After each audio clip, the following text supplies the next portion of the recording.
कलये सुंदराकारं सदैकप्रियदर्शनम् अज्ञाननाशकं देवं सद्गुरुं मुरलीधरं श्रीमद्यान भगवान நம்ம மாதிரி சகி சமேத பிரேமிகவரத ठाकुरजीயுடைய பரம கிருபை நம்ம அருமை சத்குருநாதர் மகாரண்யம் ஸ்ரீ ஸ்ரீ முரளிதர சுவாமிகளுடைய அனுகிரகம் ஸ்ரீமத் பாகவதம் பார்த்து வந்துருக்கோம்.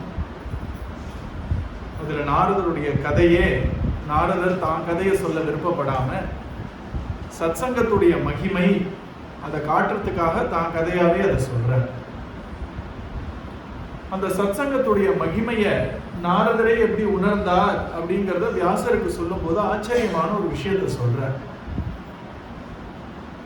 பொதுவா நம்ம உலகத்துல நம்ம வாழ்க்கையில நடக்கிறத வச்சுட்டு தான் இறைவனை பத்தியோ குருவை பத்தியோ ஒரு முடிவுக்கு வருவோம். அப்படிதானே? நம்ம நினைச்சது நடந்ததுன்னா ரொம்ப பெரிய மகாத்மா சார் என் குரு, கிருஷ்ணர் ரொம்ப பவரான சாமி சார் அப்படின்னு நம்ம சொல்லுவோம். நம்ம நினைச்சது நடக்கலைன்னு வச்சுக்கோங்களேன், உடனே குருவையோ பகவானையோ திட்ட கூட கிளம்பிடுவாங்க. நம்ம இல்ல, மக்கள். ஏன்னா அவங்களுக்கு சத்சங்கம் இல்லாத காரணத்தினால தான் உலகத்துல தன்னுடைய வாழ்க்கையில நடக்கிறத வச்சுட்டு இறைவனையோ குருவையோ எடை போடுறோம். இது சாமானியம், தப்பு கிடையாது. இதுதான் சாமானியமா எல்லாரும் நினைக்கிற விஷயம்.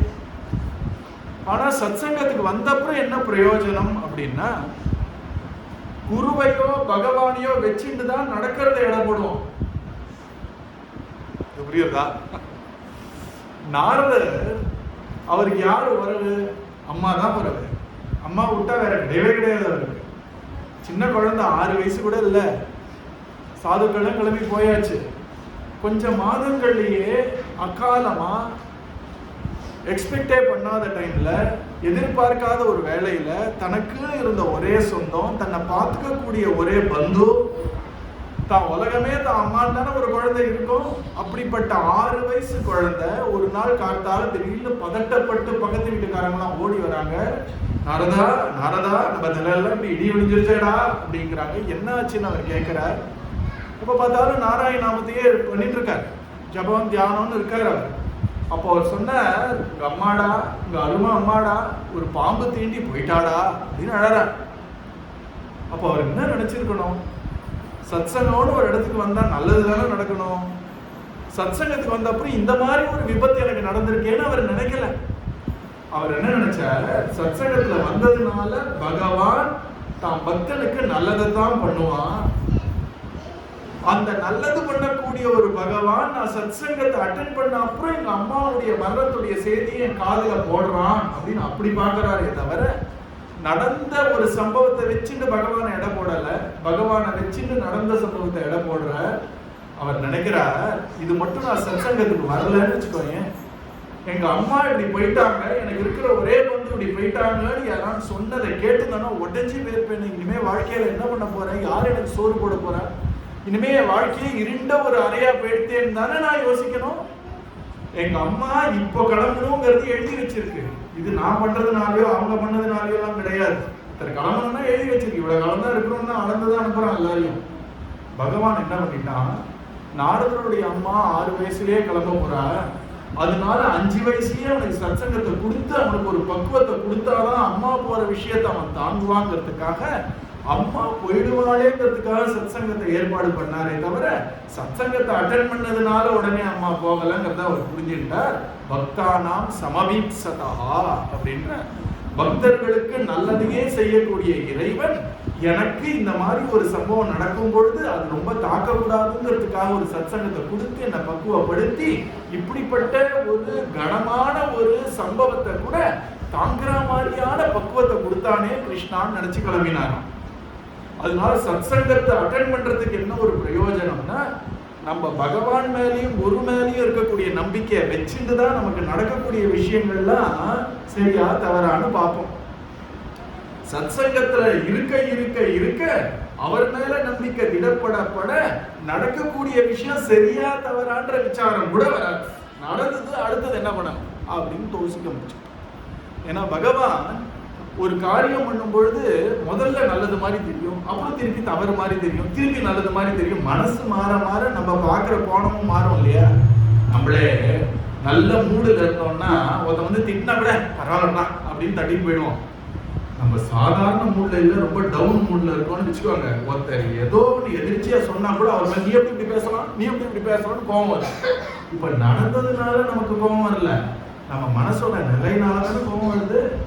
அதனால நடக்கிறதெல்லாம் பகவானுடைய கிருபையினாலேயே நடந்ததுன்னு பார்க்கக்கூடிய பக்குவம் எதை கொடுக்கும்னா நம்ம சாது சங்கம் இருக்குங்கிறத காட்டுறாரு நாரதர். அதனால்தான் வியாசரும் கேட்கிறார், நாரதர் இதெல்லாம் சொல்ல வேண்டாம்னு விட்டுட்டு வந்தார், எனக்கு தியானத்தை சொன்னார்கள், எல்லாம் கிளம்பினார்கள்னு விட்டுவிட்டார். வியாசர் நோண்டி கேட்கிறார், அப்படி என்னாச்சு சொல்லு. ஆனா வியாசருக்கு தெரியும் முக்கியமான ரகசியத்தை ஒன்றும் அவர் சொல்லலை, சத்சங்கத்துடைய மகிமை. சாதுக்கள் நம்ம என்னத்தான் தலைகீழ தண்ணி குடிச்சா கூட, எவ்வளவுதான் ஜபம் பண்ணாலும் கிருஷ்ணன்லாம் வரமாட்டான் அவ்வளவு சீக்கிரமா. ஏன்னா மனசுல கொஞ்சம் கூட நான் எனதுன்ற எண்ணம் போகிற வரைக்கும் கிருஷ்ணன்லாம் காட்சி கொடுக்க மாட்டான். ஆனா நாரதருக்கு ரொம்ப சீக்கிரமாகவே கொடுத்துட்டான். 1 year சத்சங்கம் வந்தா 1 வருஷத்துக்குள்ள கொடுத்துட்டான். எதனால அப்படிங்கும் பொழுது பகவானே தலையை சொல்லிட்டு சொல்றானா, நாரதா பொதுவாக எல்லாரும் சொல்லுவாங்க இல்லையா, என் எக்ஸ்பீரியன்ஸ்ல நான் இது பார்த்ததே இல்லை. 20 வருஷம் ஆளு, என் எக்ஸ்பீரியன்ஸ்னா 20 வயசு அவனுக்கு. ஒரு 80 வயசு ஆசாமி சொன்னா கரெக்ட், என் எக்ஸ்பீரியன்ஸ்ல இந்த மாதிரி நான் பார்த்ததே இல்லை சார்னு அவர் சொன்னா வெயிட்.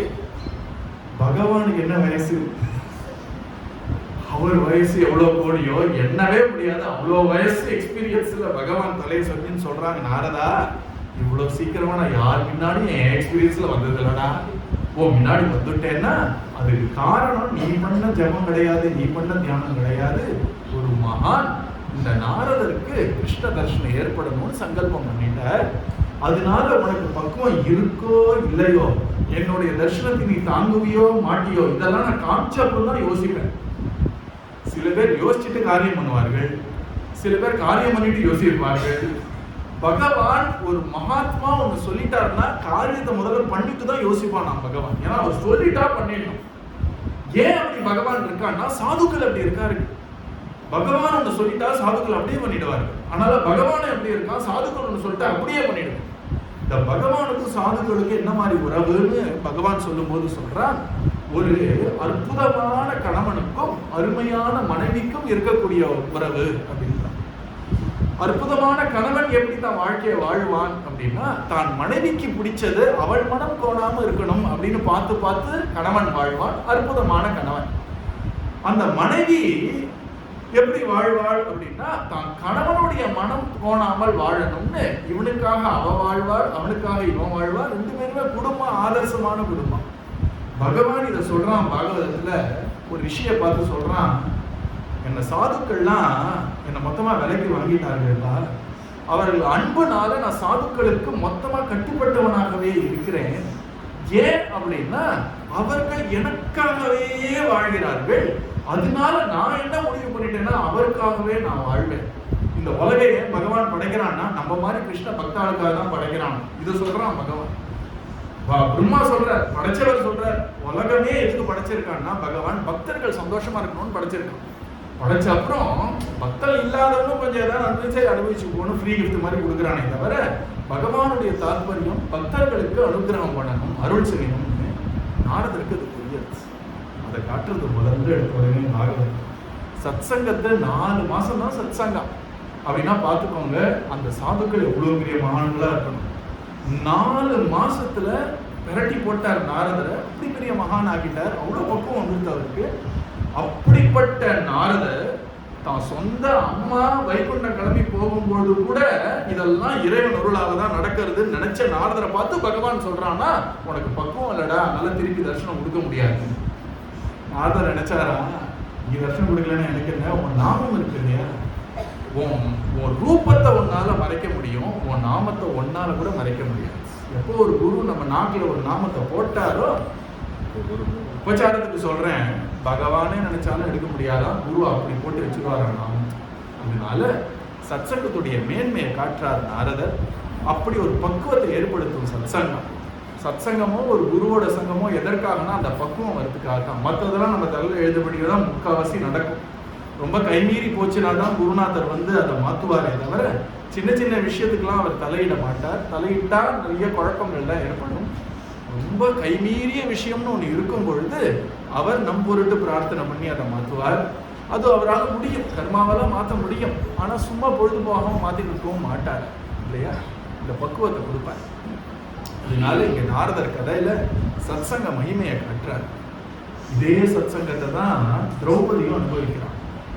முதல்ல பாண்டவர்களுக்கு கிருஷ்ணனுடைய இன்ட்ரடக்ஷனே எப்போ வருது அப்படின்னா, அதாவது உலக ரீதியாக சொல்கிறேன், பகவானுக்கும் அவர்களுக்கும் ஜென்மாவா தொடர்பு யாருக்கு தெரியும்? இந்த ஒரு ஜென்மால பாண்டவர்களுக்கும் கிருஷ்ணனுக்கும் சம்பந்தம் ஏற்படுத்தி வச்சதே திரௌபதி தான். அவருடைய கல்யாணத்தின் போது தான் பாண்டவர்களையும் கிருஷ்ணரும் பார்க்குறாங்க. கிருஷ்ணருடைய ஒரு பரிச்சயம் விவாகத்தின் போது நடக்கிறது. அந்த திரௌபதியை இந்த ஒரு சபையில ரொம்ப ஒரு இழிவுபடுத்தணும் அப்படின்னு துச்சாதனம் துரியோதனம்லாம் ரொம்ப முயற்சி பண்றான். அப்போ திரௌபதி ஒரு ராஜபுத்திரி இல்லையா, சத்தியம் இல்லையா, உங்களுக்கு வருது பாருங்க கோபம். பாரதியார் அதை பாஞ்சாலி சபதம்னு எழுதி தள்ளிட்டாங்க. அதை படிக்கும் பொழுது அவ உள்ளேருந்து ஒரு எரிமலை வெடிக்கிற மாதிரி அட்டி எல்லாரையும் பிடிச்சி பெண்டு நிறுத்துறாங்க. அப்போ அவ சொல்றா, இப்படி நீ பண்ணல உன்னெல்லாம் சும்மா விட மாட்டேன் அப்படின்னு, நான் உன்னோட நீ பண்ணதுக்கான ஒரு விளைவை நீ எல்லாம் சந்திக்க கடவாய் அப்படின்னு சொல்லி ஒரு வீர பெண் போடக்கூடிய ஒரு சபதமா அங்க காட்டி கிருஷ்ணனோட சம்பந்தம் வந்தது. நிறைய சத்சங்கம் பார்த்துட்டா, கௌமியர்னு ஒரு குருவுடைய சம்பந்தம் வந்தது. நிறைய கதையை கேட்டா, இப்போ எப்படி மாறிட்டா பார்த்தீர்களா? தன்னை இழிவுபடுத்தவனோட ஒரு குருதியை எடுத்து என் கூந்தலில் தடவுவேன், அது வரைக்கும் என் கூந்தலை முடிக்க மாட்டேன்னு வீர சபதம் எட்ட அந்த வீர பெண் தாயாயிட்டாலும் மாறிவிட்டான், பக்தி ஆயிட்டாலும் மாறிவிட்டான். சொந்த குழந்தைகளை ஈவிரக்கம் இல்லாம கொண்ட அஸ்வத்தாமாவை பார்த்து அவ சொல்றா, அவனை விட்டு விடுங்கள். ஏன்னு 3 காரணம் அழகா சொன்னாங்க இல்லையா? எனக்கு ரொம்ப பிடிச்சது 3வது காரணம், என்ன மாதிரி ஒரு அன்னைக்கு எந்த ஒரு இழிவும் ஏற்பட வேண்டாம், எந்த ஒரு கஷ்டம் ஏற்பட வேண்டாம்னு சொல்றா பாருங்க. நம்ம சந்தோஷமா இருக்கும்போது மற்றவங்க துக்கத்தை பத்தி நம்மளால யோசிக்க முடியும், ஃபீல் பண்ண முடியும். நம்மளே ஒரு கஷ்டத்துல இருக்கும்போது ஒன்னுத்தோடைய கஷ்டம்னா நம்மளால ஃபீல் பண்றதுக்கு நம்ம ரொம்ப பழுத்த பக்தனா இருக்கணும். நம்ம நல்ல மூட்ல இருக்கும்போது ஒருத்தர் கஷ்டப்படும் போது அச்சோ பாவம் போம். நமக்கு தலைவலி இருக்கும்போது ஒன்னுத்தர் தலைவலின்னா என்ன சொல்லுவோம்? எனக்கே தலைவலி போய் மாதிரியா பார்த்துன்னா சொல்ல தோணும் சாதாரண ஜனங்களுக்கு. ஆனா ஒரு மகானா இருக்கக்கூடிய பக்தியா இருக்கக்கூடியவள் என்ன பண்ணுவான்னா, தான் தலைவலியில இருக்கும் பொழுது கூட ஒன்னொருத்தருடைய கஷ்டத்துல புத்தியை செலுத்துவா. இதுக்கு ரொம்ப பெரிய ஒரு இரக்கம்ங்கிறது, இது ரொம்ப பெரிய விஷயம், பகவானுக்கு ரொம்ப பிடிச்ச விஷயம். அதனால இங்க திரௌபதி இப்படி மாறி போயிட்டான். கிருஷ்ணரே தனியா கூப்பிட்டு கேட்டாராம் திரௌபதியை. சூரதாசர்னு ஒரு பெரியவர் சொல்ற, என்னமா திரௌபதி இப்படி பேசிட்டியே, நீ இப்படி இருந்தவ கிடையாதே நீன்னு அவனை கிருஷ்ணன் விளையாட்ட கேட்கிறான். கிருஷ்ணன் ரொம்ப சந்தோஷம். திரௌபதி மற்றவனுடைய ஒரு குறையை பார்த்து கஷ்டத்தை பார்த்து தான் அந்த கஷ்டத்தை அனுபவிக்கிறானோ அதுதான் மனிதம்னு எல்லாம் பேசுறாங்களே, இதுதான் உண்மையான மனிதம் இல்லையா?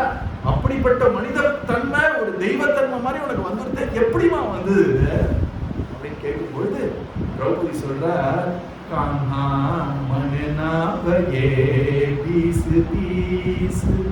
கிருஷ்ணா மனசுன்னு நீ 1 தடவை எனக்கு கொடுத்துருக்க, எனக்கு என்ன 10-20 மனசா கொடுத்துருக்க? எனக்கு ஒரு மனசுல உன்னையும் உட்கார வச்சு பழிவாங்குற எண்ணம்ன்ற ஒரு எண்ணையும் எப்படி அதே மனசுல நான் உட்கார வைக்க முடியும்?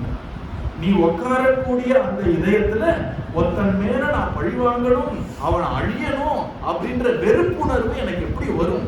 எங்க கிருஷ்ணன் இருக்கானோ அதே ஒரு ஆசனத்துல காழ்ப்புணர்வு அப்படின்ற ஒரு உணர்வு எப்படி வர வைக்க முடியும்? எல்லாம் நீ பண்றதுதானே கிருஷ்ணான்னு திரௌபதி சொல்றாளா.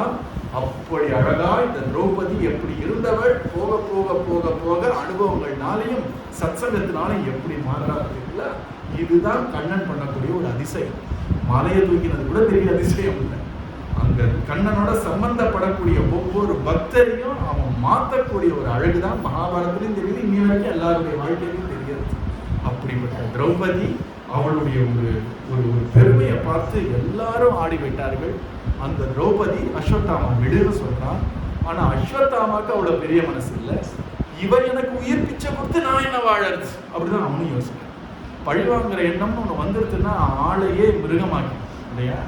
உடனே அவன் பரீட்சித்து மேல அந்த பிரம்மாஸ்திரத்தை போடுறான். போட்டபோது கிருஷ்ணனுக்கு எல்லாம் தெரியும். இதை நல்லா புரிஞ்சுக்கோங்க. கிருஷ்ணனுக்கு தெரியாத அபிமன்யு இன்னைக்கு போருக்கு போக போறான், போர்ல அவன் மாள போறான், எப்படி மாள போறான்னா, அர்ஜுனனுக்குன்னு வச்ச சில ஆயுதங்களை இவன் வாங்கிக்க போறான். பீமனுடைய பையன் கடோத்கஜன், அவன் இன்னைக்கு போருக்கு போக போறான். சக்தின்ற அஸ்திரத்தை, சக்தின்னு ஒரு அஸ்திரம் வச்சிருக்கான், ஆச்சரியமான அஸ்திரம். அத இந்த கர்ணன் அர்ஜுனனுக்குன்னு பார்த்து வச்சுட்டு இருக்கான். பகவான் கிருஷ்ணர் என்ன சொல்றார், கடோத்கஜனை நீங்க அனுப்புன்ற. உடனே பீமனும் அனுப்புறான். கடோத்கஜனுடைய ஒரு தலையெழுத்தே என்னன்னா, இந்த அர்ஜுனனை இந்த சக்தி அஸ்திரத்தை தான் வாங்கிட்டு காப்பாத்துறது தான் இருக்கு. அவன் போறான், அதை வாங்குறான், தான் உயிரை விடுறான். பீமனுக்கு நல்லா தெரியும். ஒரு வார்த்தை கேட்கலாம் இல்லையா கிருஷ்ணனை பார்த்து, ஏன்னா என் பிள்ளைதான் கேட்க மாட்டார்கள். ஏன்னா அவங்க கிருஷ்ணனை ஒரு ஸ்டாண்டர்டா வச்சிருந்தா நடக்கிறத பாக்குறாங்களே தவிர, நடக்கிறத ஸ்டாண்டர்டா வச்சுட்டு கிருஷ்ணனை பார்க்கல. இந்த மாற்றம் ஏற்படும் பொழுதுதான் உண்மையா நம்ம தோல்ல தட்டி சொல்லலாம், நானும் சத்சங்கத்தை சேர்ந்தவன்னு. ஒரு குருநாதரையோ பகவானையோ ஸ்டாண்டர்டா வச்சுக்கணும். அப்படின்னா அது மாறக்கூடாது. அவரை வைத்துக்கொண்டு நம்ம வாழ்க்கையை பார்த்தோம்னா நம்ம வாழ்க்கையை மாறி போயிடும். பீமன் நினைச்சான், எப்போ கிருஷ்ணன் இருக்கும் பொழுது இது நடந்ததோ நன்றாகவே நடந்ததுன்ட்டான். இப்படிதான் ஒவ்வொரு பக்தர்களும். அதே மாதிரி அபிமன்யு போகும்போது நல்லா தெரியும் கிருஷ்ணனுக்கு அனுப்புகின்ற. மற்றவர்கள் எல்லாம் மற்ற இடத்துல பிஸியா இருக்காங்க. ஏன்னா அவங்க அங்க போறேன்னா போரே முடிஞ்சு போற மாதிரி இருக்கு. அப்படி இருக்கும் பொழுது அபிமன்யு மாறுறான். அப்போ உத்தர ஒரு வார்த்தை கேட்கலாம்ல, கிருஷ்ணா அவருடைய குழந்தை என் கருவுல வளருது, இப்போ போய் அவரை இப்படி ஒரு சாகும்படியா நீ பண்ணிட்டு ஒரு வார்த்தை கேட்கல.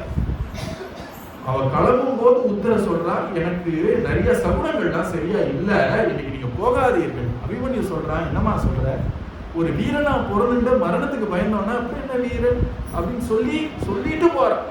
வந்தேன்னா உன்னோட சந்தோஷமா இருக்கேன், இல்லைன்னா வீர மரணம் எனக்கு ஸ்வர்க்கம் காத்துட்டு இருக்கு, நான் கிளம்புறேன்னு போறான்.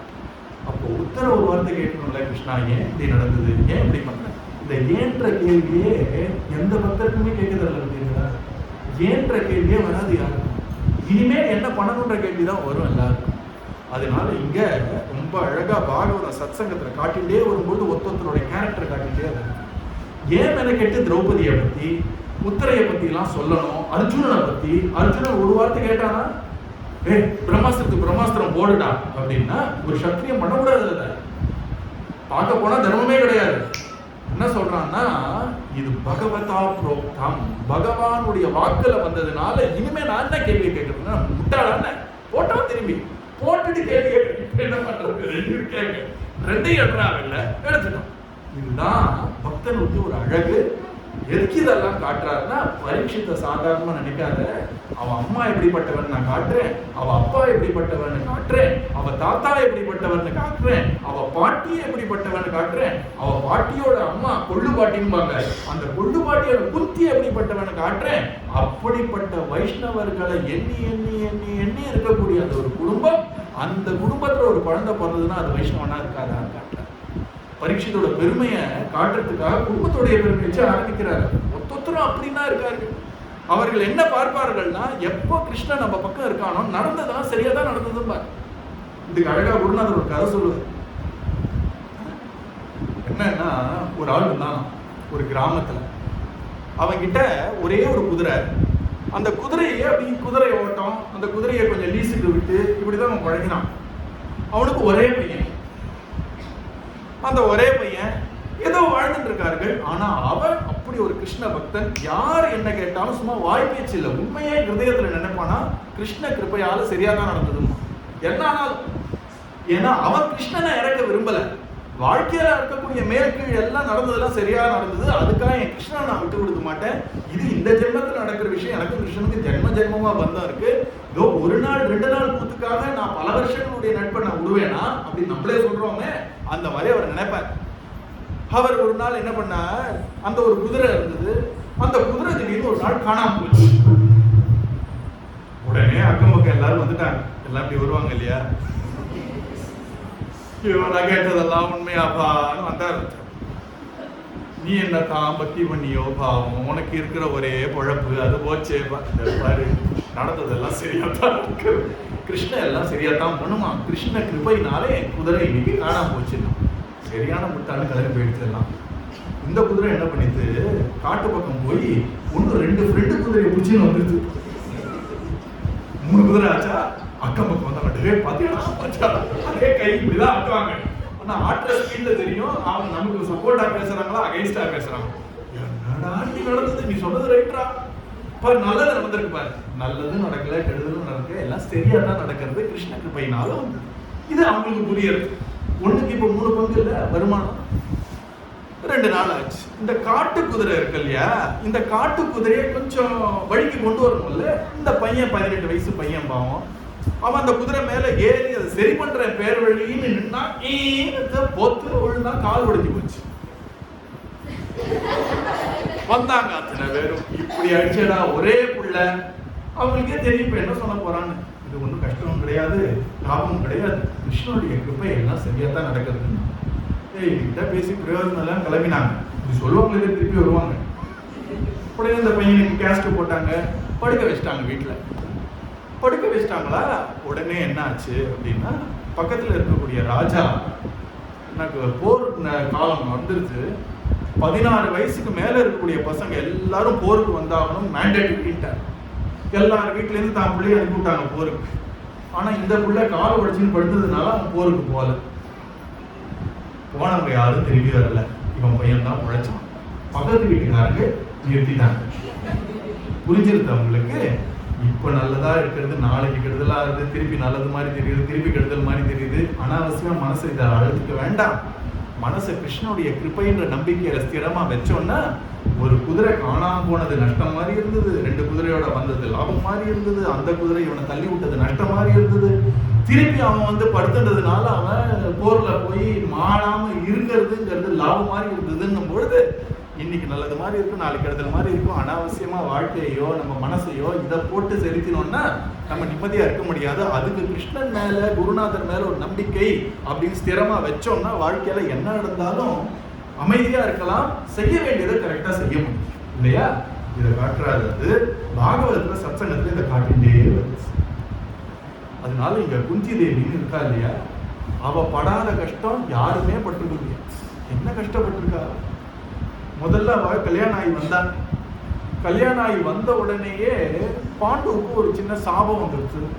அதனால அவளுக்கு ஒரு இன்னொரு பாண்டுக்கு 2 மனைவி, மாதிரின்னு பேரு, குந்தின்னு பேரு. 2 பேரும் காட்டுல இருந்தார்கள். நல்ல ஆழ பிறந்தவன் அவன். 2 பேரும் காட்டுல கழிக்கிறார்கள். காட்டிலேயே இவளுக்கு துர்வாசர்னு ஒரு ரிஷி அவளுக்கு வந்து மந்திரம் ஒன்று சொல்லியிருக்கார். மந்திரத்துக்கெல்லாம் பவர் ரொம்ப ஜாஸ்தி. இந்த காலத்துல நம்ம விட்டுட்டோம். காலப்போக்கில் 5000 வருஷத்துல நடுவில் ஏற்பட்ட சில குழப்பங்கள்னால அஸ்திர வித்யை, நம்ம வெப்பன்ஸ் சொல்றோம் இல்லையா, அந்த வெப்பன்ஸ் எல்லாம் இந்தியா நம்பர் 1 இருந்தது. காலப்போக்கில் அமைதின்னு அதை சரியா புரிஞ்சுக்காம அஸ்திர வித்தியெல்லாம் விட்டதுனாலதான் இவ்வளவு கஷ்டப்பட்டு உட்கார்ந்து. வீரம்ங்கிறதும் அமைதிங்கிறதும் 2 சேர்ந்துதான் போகும். பகவான் பகவத்கீதை சொல்லும் பொழுது அர்ஜுனனை பார்த்து அமைதி அப்படிங்கிறது வீரத்தோட தான்டா வரும், ஒரு கோழையால எப்பவும் அமைதியா இருக்க முடியாதா அப்படின்னு காட்டுற. அதனால இங்க ரொம்ப அழகா இங்க பாகவதத்துல காட்டுற குந்தி தேவி என்ன பண்றா, அவ படாத கஷ்டம் கிடையாது. அவளுக்கு மந்திரம் கொடுக்குறார் துர்வாசர். இந்த மந்திரம் என்ன பண்ணும் அப்படின்னா, கரெக்டா அதை ஜபம் பண்ணி, இல்லை கொடுத்தவர் பெரியவரா இருந்தா அதோட பலன் அதை கொடுத்தே தீரும். அவர் என்ன சொல்றார், உனக்கு குழந்தை வேணும்னா கூட இந்த மந்திரத்தை ஜபம் பண்ணி எப்படியோ அந்த குழந்தை உருவாயிடும். எப்படின்னு நமக்குலாம் தெரியாது. ஏன்னா இதெல்லாம் 5000 வருஷம் முன்னாடி விஷயம், ரொம்ப திவ்யமான புருஷர்கள் இருக்கிற விஷயம். நம்ம சாதாரண புத்தியை வச்சு அதெல்லாம் அலசக்கூடாது இல்லையா? உடனே அவன் என்ன பண்ணா, ஒரு மந்திரத்தை டெஸ்ட் பண்ணி பார்க்கலான்னு கல்யாணத்துக்கு முன்னாடியே ஒரு மந்திரத்தை, சூரிய மந்திரத்தை டெஸ்ட் பண்ணி கர்ணன் பிறந்துட்டான். எப்படி இருக்கும் அந்த குந்தி தேவிக்கு? பாவம், கல்யாணமே ஆகல, அதுவும் அந்த காலம். கல்யாணம் ஆகாம கையில் ஒரு குழந்தை இருந்தா என்ன பண்றது? அதை ஒரு சின்ன ஒரு கூடையில வச்சு கலப்பி விட்டாங்க. அந்த குழந்தையத்தான் ஒரு தேரோட்டி வளர்த்தி கர்ணனாராம். அவனுக்கு தலையெழுத்து இருக்கு இல்லையா, ராஜாவா இருக்கணும்னு. அந்த தலையெழுத்து எப்படி கொண்டு வருது பாருங்க. அவனை திருப்பி எந்த குடும்பத்துல அவன் வளரணுமோ அந்த குடும்பத்துக்கே வருது. இதெல்லாம் அதான் தலையெழுத்துன்னு பேரு. அந்த குடும்பத்துக்கே வரான் அவன். அந்த துரியோதனன் அவன் அங்க தேசத்து ராஜாவா ஆக்குறான். இது ஒரு கதை. இப்போ ஒரு குழந்தை கல்யாணம் முன்னாடி பிறந்தது, அதே ஒரு பெரிய கஷ்டம். அவன் பண்ண எந்த தப்பும் கிடையாது, ஏதோ மந்திரத்தை பரீட்சை பண்றேன் அப்படின்னு பார்த்து மாட்டின்ற விஷயம். அப்புறம் பிறந்த குழந்தையை கலப்பி விடணும்னா மனசுல எவ்வளவு குற்றம் உணர்ச்சி இருக்கும், எவ்வளவு ஒரு சோகம் இருக்கும். இந்த வெள்ளை யாருக்கும் சொல்லவும் முடியாது. இப்படி ஒரு சோகத்தோட ஆரம்பிச்சிருக்கா. அப்புறம் அவ கல்யாணம் பண்ணிட்டா பாண்டுன்னு ஒரு ராஜா கிட்ட. அந்த பாண்டு ராஜாவுக்கு ஒரு கஷ்டம், அவனுக்கு ஒரு சாபம். அதனால காட்டுல உட்காந்துட்டு இருக்கா. உடனே பாண்டு ராஜா சொன்னா, நீ இந்த ஒரு 5 மந்திரம் வச்சிருக்கே, நீ 3 மந்திரத்தை பிரயோகம் பண்ணி குழந்தைய வச்சுக்கலாம், இந்த ஒரு மாதிரிக்கு 2 மந்திரத்தை கூட அவங்களுக்கு குழந்தை வரட்டும், அவருக்கும் பாவம் கஷ்டமா இருக்கும். ஏன்னா 5 பாண்டவர்கள் அப்படிதான் பிறந்தாரு. சாதாரண பொறுப்பு கிடையாது, ஒன்று மந்திரத்தினால வரக்கூடிய ஒரு பொறுப்பு. அதனால யுதிஷ்டிரர் அவர் தான் மூத்தவர், அடுத்தது பீமன் 2வது, 3வதா அர்ஜுனன். இந்த 3 பேர் குந்தியோட குழந்தைகள். மாதிரிக்கு 2 குழந்தைகள், நகுலன் சகாதேவன் 2 பேர், மொத்தம் 5 பேர். இப்படிதான் பிறக்கிறது. பிறந்த சில நாட்கள்லயே என்ன ஆயிடுதுன்னா பாண்டு செத்து போயிடலாம் ஒரு சாபத்தினால. பாண்டுவுடைய மாதிரின்ற மனைவி சொல்லிட்டா, உன்னாலதான் 5 பேருக்கும் சமமா அன்பை பொழிய முடியும், எனக்கு என் குழந்தைகள் பெருசு உன் குழந்தைகள் சிறுசுன்றதுதான் என் மனசுமா, உன் மனசுக்கு நீ தான் இந்த 5 பேரையும் வளர்க்கணும். எப்ப பாண்டுவிலையோ எனக்கு இருக்க வாழ்க்கையில எனக்கு பிடிப்பு இல்லை, நானும் கிளம்புறேன்னு அவ கிளம்பிட்டான். இப்போ குந்தி தேவி 5 குழந்தையோட காட்டுல தனியா உட்கார்ந்து இருக்கா. ரிஷிகள்லாம் சொல்லிட்டா, அப்பா இது வரைக்கும் பாண்டு இருந்தா நாங்க பார்த்துட்டோம், நீ தனியா குழந்தைய வச்சு 5 குழந்தைல இருந்தா நாங்க பார்த்துக்க முடியாது, கிளம்பு திருப்பின்ட்டான். இந்த ரிஷிகள் அத்தனை பேரும் குந்தியை கூட்டிட்டு கை குழந்தைகள் 5 பேரை கூட்டிட்டு நேரம் வந்துட்டார்கள் ஹஸ்தினாபுரம்னு அங்க இருக்கிற இடத்துக்கு. அங்க ஏற்கனவே பாண்டுவுடைய தம்பி திருதராஷ்டிரன்னு பேரு, அவனுக்கு கண்ணு தெரியாது.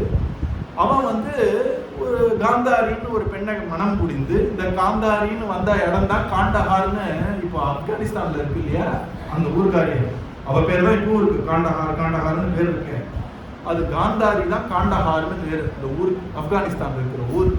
அதெல்லாம் பாரத தேசத்துல ஒரு அங்கமா தான் இருந்தது முன்னாடி.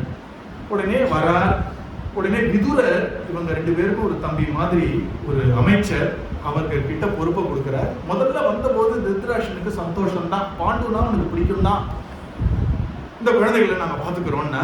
இப்போ யாரோ வீட்டுல மாற்றான் வீட்டுல உட்கார்ந்துட்டு அவங்களுக்கு அடிபணிந்து இந்த 5 குழந்தைகளை வளர்க்கணும். இந்த 100 பேர் இருக்காங்களே அவங்க குழந்தைங்க எல்லாம் ரவுடி கும்பல்.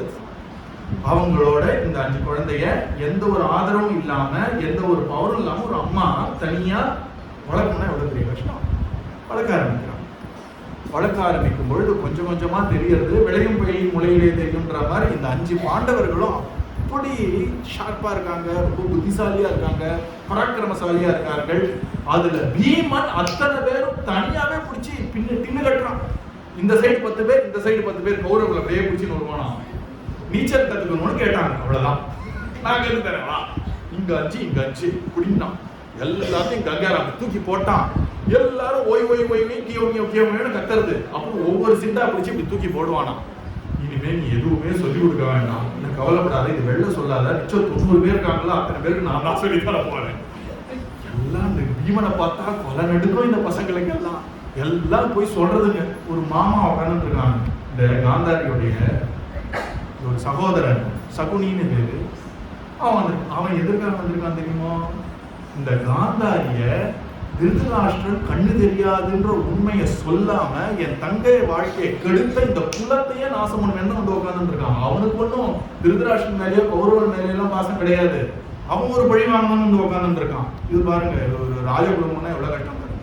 சௌக்கியமா இருக்கோம், நம்ம தான் சௌக்கியமா இருக்கோம், அவங்களுக்கு இருக்கிற தலைவலியெல்லாம் நினைச்சு பார்க்க முடியாது, நம்ம தான் நிஜமாவே சௌக்கியமா. அவன் இந்த குலத்தை அழிக்கணும்னு பார்த்துட்டு இருக்கான். கலப்பி விடுறதெல்லாம் வந்தான். ஏன்னா பகவானுடைய சிருஷ்டிய இந்த சகுனியும் பகவான் தான். ஒரு கதையை கலப்பணும்னா அந்த கேரக்டரை உட்காந்துடுவான் பகவான். உடனே சகுனிக்கு கோவில் கட்டுறாதீங்க, பேருக்கு சொன்னீங்க, எல்லாம் கிருஷ்ணனுடைய வேலைங்கிறதுக்காக சொல்றேன். இந்த சகுனி கலப்பி விடுறான். இப்போ இந்த 100 என்ன பண்றது, இந்த 5 எப்படி அமுக்கணும்னு பாக்குறது. கொஞ்சம் கொஞ்சமா திருதராஷ்டிரனுக்கும் இந்த 5 பேர் மேல ஒரு பொறாம வந்துருச்சு. இருக்காங்களே நம்ம பசங்களே எல்லாம் புதுன்னு இருக்கு, அந்த பீமனை பாரு, அர்ஜுனனை பாரு, யுதிஷ்டிரரை பாரு, நகுலனை பாரு, சகாதேவன். அதனால இப்படி ஒரு கஷ்டமான ஒரு விதத்துல வளர்றா. 1000 இன்னல்கள் எல்லாத்தையும் எடுத்து சொல்ல போறாரு. அப்படிப்பட்ட குந்தி பாக்கறா, பகவான் தான் எல்லாரையும் வாழ்க்கை நடத்துறான்ற பொழுதிலும் என் வாழ்க்கையை உண்மையா நடத்துறது இந்த பகவான் தானே. என்னெல்லாமோ கஷ்டப்பட்டாச்சு. 18 நாள் யுத்தம். கிருஷ்ணன் மட்டும் இல்லைன்னா 2வது நாளே முடிஞ்சிருப்பார்கள் எல்லாரும். பார்த்து பார்த்து பார்த்து கண்ணன் சூழ்ச்சி பண்ணி, அதாவது எது ரைட்டு எது தப்புங்கிறத மூடி வச்சுட்டான். எப்படியாவது இவர்களை காப்பாற்றணும். இதுதான் நம்ம பகவானை மட்டும் வசப்படுத்தணும்னு வச்சுக்கோங்களேன். அனாவசியமா ரூல்ஸ் பேச மாட்டோம். கிருஷ்ணன் நிச்சயமா ரூல்ஸ் பேச மாட்டோம். நம்மளை காப்பாத்திட்டு ரூல்ஸை சரி பண்ணுவாங்க. ஏன்னா கிருஷ்ணனுக்கு பக்தர்கள் தான் அவரு. அதனால தான் எனக்கு கிருஷ்ணர் ரொம்ப பிடிக்கும். ஏன்னா ஒரு கஷ்டம் அப்படின்னா முதல்ல தீர்த்துட்டு தான் அப்புறம் ரூல்ஸா அதை இப்படி இன்டர்பிரேட் பண்ணு அப்படின்னு காட்டுவான் கிருஷ்ணன். அதனால பாண்டவர்களை காப்பாற்றணும்னா கிருஷ்ணன் என்ன யுக்தியை கையாண்டான்னா, நீ நேரடியா வந்தா உன்னோட நேரடியா இருக்கேன், நீ உண்மையா இருந்தா நான் உனக்கு உண்மையா இருக்கேன், நீ கபடமா வந்தா நான் உன்னை கபடமா தான் எதிர்கொள்வேன் இல்லையா. ஏன்னா கலி வரப்போகுது இல்லையா. கலிகாலத்துல நேர்மையா இருக்கணும், நல்லவனா இருக்கணும், கூடவே நாம வாழ மாத்தணும், வல்லவனாகவும் இருக்கணும். ஒரு நல்லவனா இருந்துட்டு வாழ்க்கையில கஷ்டப்படுறேன் அதனால நல்லவனா இருக்கக்கூடாதுன்னு சொல்றது முட்டாள்தனம். ஒரு நல்லவனா இருந்துட்டு வல்லவனா இருக்க தெரியலனாலும் முட்டாள்தனம். அதனால பகவான் சொல்றான், நல்லவனாவும் இரு வல்லவனாவும் இருன்னு காட்டுறதுதான் மகாபாரதம். ஏன்னா காலம் அப்படி இருக்கு இல்லையா. அதனால அந்த பகவான் என்ன சொல்றான், நீ சாதுவா வந்தேன்னா சாதுவா உன்னை பார்ப்பேன், நீ துஷ்டனா வந்தா நானும் துஷ்டத்தனத்தினாலதான் உன்னை எதிர்கொள்வேன் தெளிவா இருக்காங்க பகவான். பகவான்னா கேள்வி கேட்க முடியாது, அவ்வளவுதான் விஷயம் இல்லையா. நம்ம அப்படி இருக்க முடியாது, பகவான் அப்படி இருக்கலாம். அதனால இந்த கௌரவர்கள்லாம் சூழ்ச்சி பண்ணா பகவான் டபுள் சூழ்ச்சி பண்ணுவாங்க. இவர்கள் ஏதாவது ஒரு ஷார்ட்கட் எடுத்தா பகவான் அதை விட ஷார்ட்கட் எடுப்பான். அப்படி பண்ணி 18 நாள் யுத்தத்துல ஜெயத்தை உண்டு பண்ணி கொடுத்துட்டான். யுத்தம் முடிஞ்சது, அப்பாடான்னு உட்கார முடியல. உடனே இந்த அஸ்வத்தாமா இந்த பாண்டவர்களுக்கு எல்லாம் அழிக்கிறேன்னு 5 பேருக்கு முன்னாடி ஒரு அஸ்திரம் வந்து நிக்கிறது. அந்த குலக்குழந்தை இருக்கக்கூடிய பரீட்சித்தை அழிக்கிறேன்னு ஒரு அஸ்திரம் வருது. பிறக்காத குழந்தை மேல இருக்கிறதுலயே பெரிய அஸ்திரத்தை விட்டுருக்கான்னா என்ன ஒரு அட்டூழியம், என்ன ஒரு அழிச்சாட்டி. அப்போ அந்த குழந்தையை காப்பாத்துனா பகவான் டக்குன்னு போல விதையில காத்துன்னு இருக்கான். அர்ஜுனனை பார்த்து உடனே உபதேசம்லாம் பண்ணல. அர்ஜுனன் கேள்வி கேட்டா பகவான் வாயை திறப்பான், பிரார்த்தனை பண்ணா பகவான் குறுக்கிடுவான், பிரார்த்தனை பண்ணலன்னா பகவான் சாட்சியா தான் இருப்பான். ஏன்னா அவரவர்கள் வாழ்க்கை அவரவர்கள் கர்மால நடக்கிறதுல அவன் தலையிட மாட்டான். எப்போ தலையிடுவான்னா, பாகி பாகி மகாயோகின் தேவதேவ ஜெகத்பதே, பிரார்த்தனை பண்ணா பகவான் குறுக்கிடுவான். ஏன் உலகம் இப்படி போகுது, பகவான் சும்மா இருக்கான்னு? சும்மா தான் இருப்பான். ஏன்னா உலகம் அப்படிதான் போகும். இப்போ உங்க உலகம் சரியா இருக்கணும்னு ஆசைப்பட்டீங்கன்னா நீங்க பிரார்த்தனை பண்ணுங்க, உங்களுக்காக அவன் முறையிடுவான். உலகத்தை மாற்ற வேண்டிய அவசியம் எல்லாம் கிருஷ்ணன் கிடையாது, எல்லாம் கிருஷ்ணன் கரெக்டா தான் நடத்தின்னு போயிட்டு இருக்கான். உனக்கு கஷ்டமா இருக்கா, நீ சரணாகதி பண்ணு, நீ அவன் காலத்தை விழு, நீ அவன் நாமத்தை சொல்லு, உன் பொருட்டு அவன் மாத்துவான். அவ்வளவுதான். உலகத்தெல்லாம் அவன் மாட்ட மாட்டான். பகவான் அவதாரமா இறங்கி வரணும்னாலே பிரார்த்தனை வேணும். இந்த கம்சன் என்ன பாடுபடுத்தினா பேசாம இருக்கான் பகவான். அவனுக்கு என்ன, கம்சன் மாம பண்ணிட்டு போட்டோம். ஆனா இந்த பூமாதேவி, இந்த பரமசிவன், பிரம்மா எல்லாரும் போய் அழறார்கள். கண்ணா இங்க அசுரர்கள் தாங்க முடியலையே, ஏதாவது பண்ணேன். ஓ பிரார்த்தனை பண்ணிட்டியா, சரி நான் அப்ப என்ன தெரியுமா சொல்லுவான், நான் எனிவே அவதாரம் பண்ணணும் தான் இருந்தேன், நீ பிரார்த்தனை பண்ணிட்டா உடனே பண்றேன், அவ்வளவுதான் சொல்லுவான். அவன் பிளான் வச்சிருக்கான். அதே மாதிரி ராவணன் படாத பாடுபடுத்துறான் எல்லாரையும், பகவான் பேசாம இருக்க. அதுக்கப்புறம் இந்த தேவர்கள்லாம் போய் பிரார்த்தனை பண்ணும்போதுதான் பகவான் கவலைப்படாத, ஒரு மனுஷனாலதான் ராவணனை வதைக்க முடியுமா, நான் மனுஷனாவே பிறக்கிறேன்.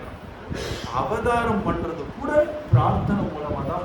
சைத்தன்ய மகாபிரபுக்கு அத்வைதாச்சாரியன்னு ஒருத்தர் பிரார்த்தனை பண்ணார், ரைட்டா.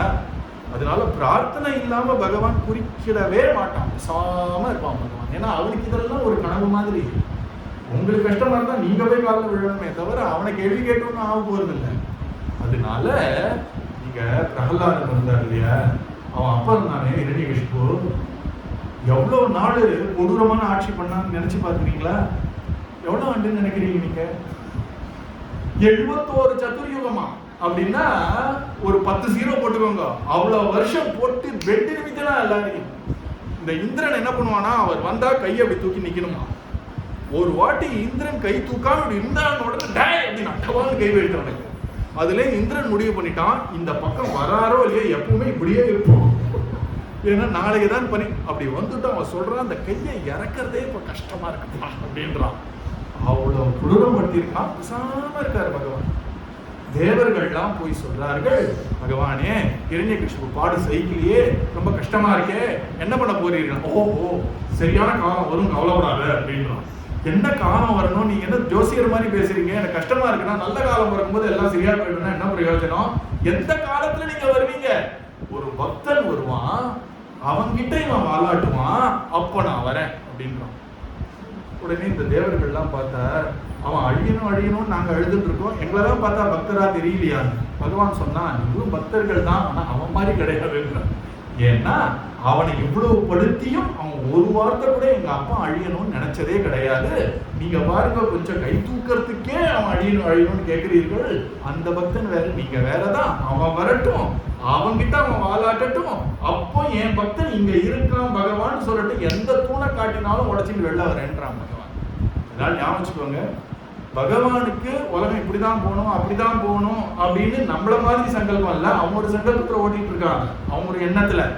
நமக்கு வேணா இது கஷ்டமா இருக்கலாம், நமக்கு நல்லதா இருக்கலாம் சொல்லலாம், அதெல்லாம் தலையிட மாட்டான். எப்போ நீங்க பக்தி பண்ணி ஒரு பிரார்த்தனை பண்ணும் பொழுது, நாமம் சொல்லி பிரார்த்தனை பண்ணும் பொழுது, அப்போ பகவானுடைய கவனம் நம்ம பக்கம் திரும்பி நம்ம அளவுக்கு அதை சரி பண்ணுவானே தவிர உடனே நான் உலகத்தையே மாத்திரேன்னு ஆரம்பிக்க மாட்டான். அப்படி அவசியமும் இல்லை. அதனால இங்க உத்தரையுடைய கர்ப்பத்தை தாக்கிறதுக்கு அந்த ஆயுதம் வருது, பகவானுக்கு நல்லா தெரியும். அப்பதான் அவன் துவாரகைக்கு கிளம்ப போறான், பேசாம கிளம்புறான்.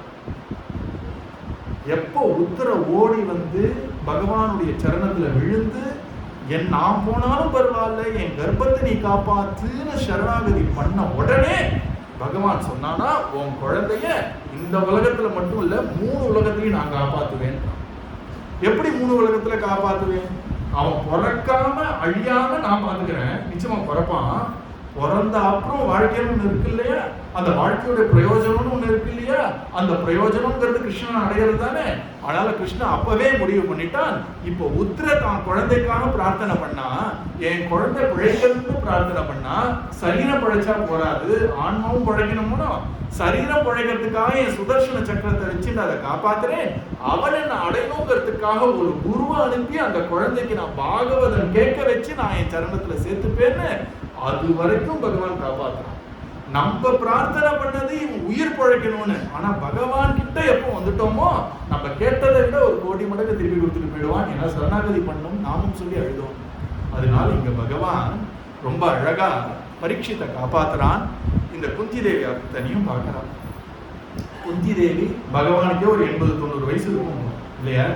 குந்தி தேவிக்கு அதை விட ஒரு அத்தை, இன்னொரு 20 வயசு சேர்த்துக்கோங்க. பகவானுடைய அப்பாவான வசுதேவருடைய ஒரு சகோதரியார் குந்தி. அதனால கிருஷ்ணனுக்கு அத்தை சொந்தம். அந்த அத்தை பொதுவா அத்தை இருந்தாங்கன்னா வீட்டுல என்ன பண்ணுவாங்க, குழந்தைங்கள்லாம் போய் அத்தை காலில் தானே விழும். இவ்வளவு நாள் அத்தை காலில் தான் விழுந்தானே நம்ம கிருஷ்ணன் தரல. அப்ப கூட அத்தை கை தூக்கி சௌக்கியமா இருக்கா கிருஷ்ணான்னு சொல்லியிருக்கலாம். இன்னைக்கு அத்தை பார்த்தா என்னெல்லாம் பண்றான் இந்த புள்ள. இந்த 18 நாள் யுத்தத்தை நமக்கு ஜெயமாக்கி கொடுத்தான். அந்த யுத்தம் முடிஞ்ச கையோட இந்த ஒரு குழந்தைய, என்னுடைய 5 குழந்தைகளுக்கு முன்னாடி பிரம்மாஸ்திரத்தையும் பகவான் மொத்தமா அடக்கினா. அப்படிப்பட்ட கிருஷ்ணனை போய் நம்மளுடைய அண்ணா பையன் நினைச்சிருந்தோமே, இந்த கிருஷ்ணன் பகவான் அப்படிங்கிறது இப்போ காமிச்சதுனால தைரியமா தான் காலில் விழணும்னு நேர நமஸ்யே அப்படின்னா. நம்மளை விட பெரியவளா இருக்கக்கூடிய ஒரு அத்தை, அம்மா ஸ்தானத்துல இருக்கக்கூடிய ஒரு அத்தனை கிருஷ்ணனோட காலில் விழ போயிட்டான். உடனே கிருஷ்ணன் சொன்னா, அத்தை என்னத்த பண்றீங்க, என்னத்த பண்றீங்க, என்ன வந்தது நினைக்கிறேன், என்ன அத்தை பண்ற நீங்க, என் காலில் போய் நீங்க விழறீங்களே அப்படின்னு. உடனே புருஷம் வாத்தியம் ஈஸ்வரம் பிரகிருதியே பரம். என்னதான் இருந்தாலும் நம்ம குடும்பத்து ஆண் பிள்ளைப்பா நீ, அதனால காலையை விட என்னை விட பெரியவன் ஆச்சே. நீ சாதாரண ஆண் பிள்ளை இல்ல, நீ என்னை விட ரொம்ப பெரியவன். ஆத்தியம் எல்லாரும் இருக்கிறதுக்கு முன்னாடியே நீ இருக்கப்பா, அவ்வளவு பெரியவன்பா நீ, அப்படி ஈஸ்வரன் பா நீ. அதனால நான் உனக்கு நமஸ்காரம். கிருஷ்ணன் பார்த்தான், என்னடா இது புது பழக்கமா இருக்கு. அதனால அத்தையை பார்த்து சொன்னா, என்ன அத்தை நீ போய் எனக்கெல்லாம் நமஸ்காரம் பண்றேன்னு ஆரம்பிக்கிறியே, பிரகிருதிய பரம் ஏன் அப்படின்னா, நான் ஈஸ்வரன் நினைக்கிறேன். அப்படின்னா இல்லை பாரு, ஈஸ்வரன்னா எப்படி இருக்கணும், கண்ணுக்கு தெரியாம இருக்கணும், எங்கும் நீக்க வர நிறைந்து இருக்கணும், இதெல்லாம் தானே சொல்றார்கள். நான் பாரு உன் முன்னாடி நிக்கிறேன், எனக்கு கூட கிருஷ்ணன் பேர் இருக்கு, நான் உன்னுடைய அண்ணாவுடைய பிள்ளை, என்ன போய் ஈஸ்வரன் சொல்றியே, இதெல்லாம் எனக்கு தெரியாதுப்பா, நீ பேசுறது எனக்கு ஒன்றும் புரியல. அலட்சியம் சர்வபூதானாம் அந்தர்பகிரவஸ்திதம், நீதான் எல்லா இடத்துலையும் நீக்கமர நிறைந்த பரம்பொருள்னு பெரியவர்கள்லாம் சொல்றத நான் அப்படியே சொல்றேன்ப்பா, எனக்கு என்ன தெரியும் அப்படின்னு. உடனே பகவான் சொல்றான், எனக்கு உன் புள்ள வேண்டப்பட்டவர்கள், கௌரவர்கள் வேண்டப்படாதவர்கள், இப்படி எனக்கு விருப்பு வெறுப்புலாம் இருக்கும்போது என்ன போய் ஈஸ்வரன் சொல்லாமா அப்படின்னா. அவ சொல்றா, நீ இதெல்லாம் சொல்ற ரைட்டு, இதெல்லாம் புரியறதுக்கு எனக்கு புத்தி பக்குவம் இல்லப்பா. ஏன்னா நீ என்ன பண்ற, உன்னை புரிஞ்சுக்கணும் நீ ஆசைப்பட்டாதான் அதை காட்டுவ. நீ ஆசைப்படலைன்னு வச்சுக்கோயேன், நீ யாருக்குமே அது தெரியவே தெரியாது. ஏன்னா தரம் போட்டு வச்சிருக்கானா பகவான் தான் முன்னாடியே தான் நிற்பான், ஆனாலும் தெரியாது யாரு. ஏன்னா கிருஷ்ணன் தானே துரியோதன சபைக்கு தானே போனான். அந்த திருதராஷ்டிரனுக்கு விதுரர் படிச்சு சொல்றார், வரவர் கிருஷ்ணர்பா, அவர் தான் பகவான், அவர் நீ பார்த்து நடந்துக்கோ. திருதராஷ்டிரன் சொல்ற எல்லாம் புரியுறது எனக்கு, இருந்தாலும் அந்த கிருஷ்ணன் பாண்டவர் பக்கமா போனதுனால என் புள்ள நல்லா இருக்கணும் தான் எனக்கு தோன்றதுன்றான். உடனே விதுரர் சொல்றாரு, ஏன்பா இப்படி பேசுறேன்னா, இந்த புத்தியை கிருஷ்ணன் தானே கொடுத்தான் எனக்கு. எவ்வளவு தில்லாலங்கடி வேலை பண்ணியிருக்கான் தெரியுமா இந்த திருதராஷ்டிரன், என்னென்னமோ பண்ணியிருக்கான். அதெல்லாம் விதுரர் எடுத்து சொல்லும் பொழுது, இந்த புத்தியை கிருஷ்ணன் தானே கொடுத்தான் எனக்கு, நான் தவறு செய்யணுன்ற புத்தியை கிருஷ்ணன் தானே கொடுத்தான். இந்த மாதிரி பேசுறவங்க உருப்படவே மாட்டான். ஏன்னா கிருஷ்ணன் ஒன்றும் யாரையும் தவறு செய்யலாம் தோன்றது கிடையாது, கிருஷ்ணன் ஒன்றும் யாரும் நல்லது செய்யணும் தோன்றது கிடையாது. கிருஷ்ணன் உள்ள இல்லைன்னா நல்லதும் பண்ண முடியாது, கெடுதலும் பண்ண முடியாது. உள்ள கிருஷ்ணன் இருக்காங்க, கடவுள்னு ஒருத்தர் இருக்காரு இல்லையா, அவர் கிளம்பி போயாச்சுன்னா என்ன ஆயிடும், நான் ஒண்ணு வேலை செய்ய, கண்ணு வேலை செய்யாது, காது வேலை செய்யாது, அப்படியே கிடைக்க வேண்டியதுதான். அப்போ கிருஷ்ணன் அவனன்றி ஒன்றும் அசையாது, எல்லாம் அவனால நடக்கிறதுனா என்ன அர்த்தம்ங்கிறத ஒரு உதாரணம் மூலமா குருநாதர் காட்டுறார். இந்த டியூப்லைட் போட்டிருக்கோம் இல்லையா, இந்த டியூப்லைட் மட்டும் இல்லைன்னு வச்சுக்கோங்களேன், இருட்டா இருந்ததுன்னா உங்களால பாகவதமும் படிக்க முடியாது, வேற கண்ணாமினாலும் இருக்கக்கூடிய ஏதோ ஒரு வயலன்ஸ் சொல்லக்கூடிய நாவலும் படிக்க முடியாது. அப்போ என்ன சொல்றோம், நான் பாகவதம் படிக்கிறதுக்கும் இந்த வெளிச்சம் தான் காரணம், நான் எத்தையோ ஒன்று கண்ட விடியதை படிக்கிறதுக்கும் இந்த வெளிச்சம் தான் காரணம்னு சொல்றோம். இப்போ வெளிச்சம் நம்மளே இதை படிக்காதுன்னு சொல்லல, ஆனா வெளிச்சம் இல்லைன்னா இதுவும் பண்ண முடியாது அதுவும் பண்ண முடியாது. அந்த மாதிரி உள்ள அந்த கிருஷ்ணன்ற உணர்வு இல்லைன்னா நம்மளால ஒன்றும் பண்ண முடியாதுங்கிறதுனால தான் எல்லாம் அவன் செயல்னு சொல்றோம். நம்ம பண்ற தப்பெல்லாம் கிருஷ்ணன் மேல தலையில போட்டோம்னா கிருஷ்ணன் பதில் சொல்ல மாட்டான், ஆனா நம்ம திருந்த மாட்டோம், அப்புறம் நம்ம வாழ்க்கையில எந்த முன்னேற்றமும் வராது. ஆனா இந்த திருதராஷ்டிரன் அப்படிப்பட்டால் எதை கேட்டாலும் கிருஷ்ணனோட இஷ்டம் தான், நான் இப்படி இருக்கேன் அப்படின்னு சொல்லிட்டு இருப்பான். எது வரைக்கும்னா தன்னுடைய 100 குழந்தைகளை இழந்த அப்புறம் விதுரர் வரார், இதே உபதேசம் பண்றார். அப்ப டக்குன்னு பத்தி நிறுத்தம், ஏன்னா பட்டு வைக்கிறதுக்கு இப்ப ஆள் இல்லை இல்லையா, உடனே அத்தனையும் திறந்தான். ஒரு நேற்று வரைக்கும் இப்படி எல்லாம் ஒரு தவறான செயல்கள் பண்ணவன் விதுரர் வந்து ஒரு வார்த்தை சொன்னா, எப்போன்னா 100 பேர் இறந்த அப்புறம், அவன் குழந்தைகள்னு யாரும் இல்லாத போது சுருக்குன்னு படுற மாதிரி விதுரர் 2 வார்த்தை சொல்றாரு, அதெல்லாம் பார்க்க போறோம். உடனே அவன் என்ன பண்ணான், சரின்னா கிளம்பிட்டான். கிளம்பி ஒரே நாள்ல அவன் பகவானே அடைஞ்சிட்டான். எல்லாரும் விளையாட்டா சொல்வார்கள், வாழ்ந்தா திருதராஷ்டிரன் மாதிரி வாழணும், போனா திருதராஷ்டிரன் மாதிரி போவாங்க, அப்படி ஆயிருக்கணும். அதெல்லாம் ஒரு விசித்திரமான கேரக்டர்ஸ், எல்லாமே சாமானியம் கிடையாது, ரொம்ப ஸ்பெஷல். அதனால இங்க பகவானை பார்த்து குந்தி தேவி சொல்றா, மாயைன்னு ஒண்ணு நீ போட்டிருக்கப்பா, அதனால உன்னை பத்தி யாராலையும் புரிஞ்சுக்க முடியாது, யாருக்கு தன்னை பத்தி புரியணும்னு நீ முடிவு பண்றியோ அவர்களுக்கு தான் உன்னை பத்தி புரியும். கிருஷ்ணன் வரைக்கும் பாகவதம் வரைக்கும் போக வேண்டாம், நம்ம குருநாதர்லயே பாருங்களேன், நிறைய இடத்துக்கெல்லாம் குருநாதர் போவார். இது நடந்த ஒரு 25 வருஷம் முன்னாடி ஹைதராபாத்ல பிர்லா மந்திர்னு ஒரு இடத்துக்கு போனேன். ஹைதராபாத்ல இருக்கு, கொஞ்சம் மலை மேல இருக்கும், அழகா இருக்கு. அப்போல்லாம் ரொம்ப டிவில எல்லாம் அவர் பேசாத டைம், அவரை பத்திலாம் அவ்வளவா உலக ரீதியே யாருக்கும் தெரியாது. அவரும் என்ன பண்ணார் அப்படின்னா, ஒரு வேஷ்டி, அதுக்கு மேல ஒரு ஜிப்பா மாதிரி ஒன்று போட்டு வெளில போகும்பொழுது, வெளியூருங்கிறதுனால ஜிப்பா போட்டு அவர் சாதாரணமாக தான் போறார். அப்படி போகும்பொழுது அந்த கோவில் அவர்களெல்லாம் அவரை பார்க்குறாரு, ஏதோ ஒரு தோணுது, அவங்க நமஸ்காரம் பண்ணிட்டு போறாரு. கோவில் அவர்களை பார்க்குறாரு, நமஸ்காரம் பண்ணிட்டு போறாரு. இவர் குரு, அதெல்லாம் ஒன்றும் தெரியாது. இப்படி நடக்கிறதா ஒரு 2-3 வருஷம் இல்லைன்னா 5 வருஷம் முன்னாடி குருநாதர் மெட்ராஸ்ல இருக்கார். அவர் அப்படி வாக்கிங் போறார். அப்படி வாக்கிங் போயிட்டே இருக்கும் பொழுது ஒரு காய்கறி கடைக்காரர் என்ன பண்றார், அவரை பார்த்துட்டு, சார் ஒரு நிமிஷம் நான் கொஞ்சம் கை கால் அலமிட்டு வரேன், ஒரு 10 நிமிஷம் கடையை பார்த்துக்கிறீங்களா அப்படின்னு வச்சுட்டு போறார். குருநாதர் பாவம் அவருக்கு சாமி நின்றுட்டு இருக்கார், காய்கறி வரலாம் பத்தி இருங்க அவர் வருவாருன்னு சொன்னார். 10 நிமிஷம் முடிஞ்சோடனே வந்தார், பார்த்துட்டு அவர் கிளம்பி போயிட்டார். இப்போ அந்த ஹைதராபாத் பிர்லா மந்திர்ல நமஸ்காரம் பண்ணது எதனால? இப்போ அவரோட இடம், அவருக்கு வசிக்கக்கூடிய அந்த ஒரு இடத்துல இருந்து ஒரு 1 கிலோமீட்டர் தள்ளி இருக்கிறவனுக்கு அவருக்கு தெரியல. எதனாலன்னா அவர் சங்கல்பம் பண்ணாதான் அவரை பத்தி தெரியுமே தவிர, இல்லைன்னா அவரும் ஒரு சாதாரண மனிதர் போல இருக்குன்னு தான் நினைப்பார்களே தவிர. அதே மாதிரிதான் பகவான் பகவான் பகவான் பகவான் யாருக்கெல்லாம் பாக்கியமோ அவங்களுக்கு தான் புரியுமே தவிர எல்லாருக்கும் புரியும்லாம் நினைச்சிடாதீர்கள். அவர் சங்கல்பிக்கணும். அதனால இவன் சொல்றா, மாயாவஜனிகாச்சன். அவஜனிக்கான்னா தர, மாயின்னு நீ ஒரு தரைய போட்டு இருக்க. அதனால அப்படிப்பட்ட நான் உன்னுடைய ஒரு மயக்கக்கூடிய மாயையில மாட்டின்னு இருக்கேன். எனக்கு என்னப்பா தெரியும் உன்னை பத்தி, நீ என்ன சொல்றியோ அதுதான் நான் கேட்டுக்கணும். ஆனா பெரியவர்கள்லாம் எங்க வீட்டுக்கு வந்து சொல்லியிருக்கார்கள் நீதான் பகவான். அதைத்தான் நான் சொல்றேன். எப்படி இருக்குன்னா, ஒரு நாடகத்துல ஒருத்தர் நடிக்கிறாருன்னு வச்சுக்கோங்க. அந்த நடிக்கிறவர் எப்படி நடிக்கணும் தெரியுமா? அந்த நாடகத்துல அவர் மாறு வேடம் போட்டுன்ற எப்படி அழகா போட்டுக்கணும்னா, யாருக்குமே அந்த ஒரிஜினல் ஆக்டர் யாருமே தெரியக்கூடாது. அப்புறம் அவர் பேசுற பேச்சு சாதாரண பேச்சா இருக்கக்கூடாது. அந்த எந்த ஒரு கதாபாத்திரமா நடக்கிறாரோ அந்த மாதிரி பேச்சே இருக்கணும்.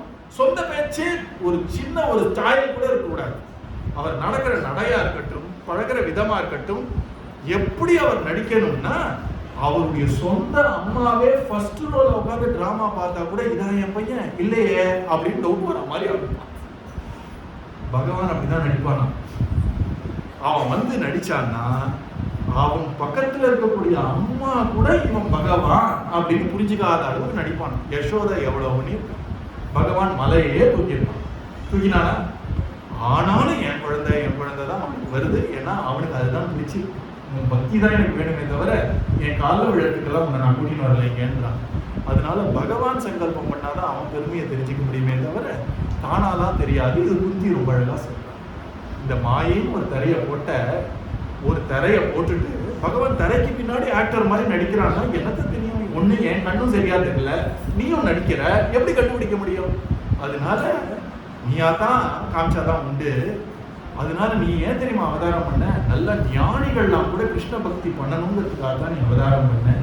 பரமஹம்சர்களா இருக்கக்கூடிய ஞானிகளும் உன்னை பக்தி பண்ணணுங்கிறதுக்காகத்தான் நீ இப்படி அவதாரம் எடுத்திருக்க அப்படின்னு உடனே கிருஷ்ணன் பார்த்தா, என்ன பாட்டு, என்ன அத்தை நீ என்னென்னமோ பேசுற, ஏதாவது எனக்கு புரியுற மாதிரி பேசு அப்படின்னா.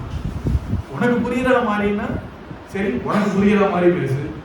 எனக்கு என்னடா தெரியும் கிருஷ்ணா, நீ அண்ணன் பிள்ளைன்னு தெரியும், நீ தேவகி அவனுடைய குழந்தைன்னு தெரியும், யசோதா நந்தபாபாவோட குழந்தைன்னு தெரியும், நீ அழகா இருக்க, உன் பேர் வாசுதேவன்னு தெரியும், போதுமே சொல்ல. அப்போதான் நீங்கள்லாம் சொல்லக்கூடிய ஸ்லோகம் சொல்றா குந்தி. கிருஷ்ணாய வாசுதேவாய தேவகி நந்தனாய ச நந்தகோபகுமாராய கோவிந்தாய நமோ நமः. தோஷம் இப்படி தானே நீ சொல்லணும். ஏதோ பாதி புரிஞ்சு பாதி புரியாத விஷயம்னா கண்ணா பின்னாலும் பேசாத, கண்ணான்னு பேசு. என்னென்னமோ பேசுறியே நீ, நான் மாயை, நான் ஈஸ்வரன், இது பிரகிருதி, இது புருஷன், என்னது இதெல்லாம்? கிருஷ்ணாய வாசுதேவா சொன்னியா, எனக்கு ரொம்ப பிடிச்சிருக்கு. ஆனால் தான் டெய்லி உங்களெல்லாம் சொல்ல வைக்கிறேன். எனக்கு கிருஷ்ணனுக்கு ரொம்ப பிடிச்ச ஸ்லோகம், சொந்த அத்தை சொன்ன ஸ்லோகம்.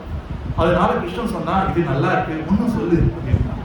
உடனே நாமத்துடைய பெருமையை சொன்னாலா, கிருஷ்ணா வாசுதேவா தேவகி நந்தனா நந்தகோபா குமாரா கோவிந்தா நமோ நமஹா.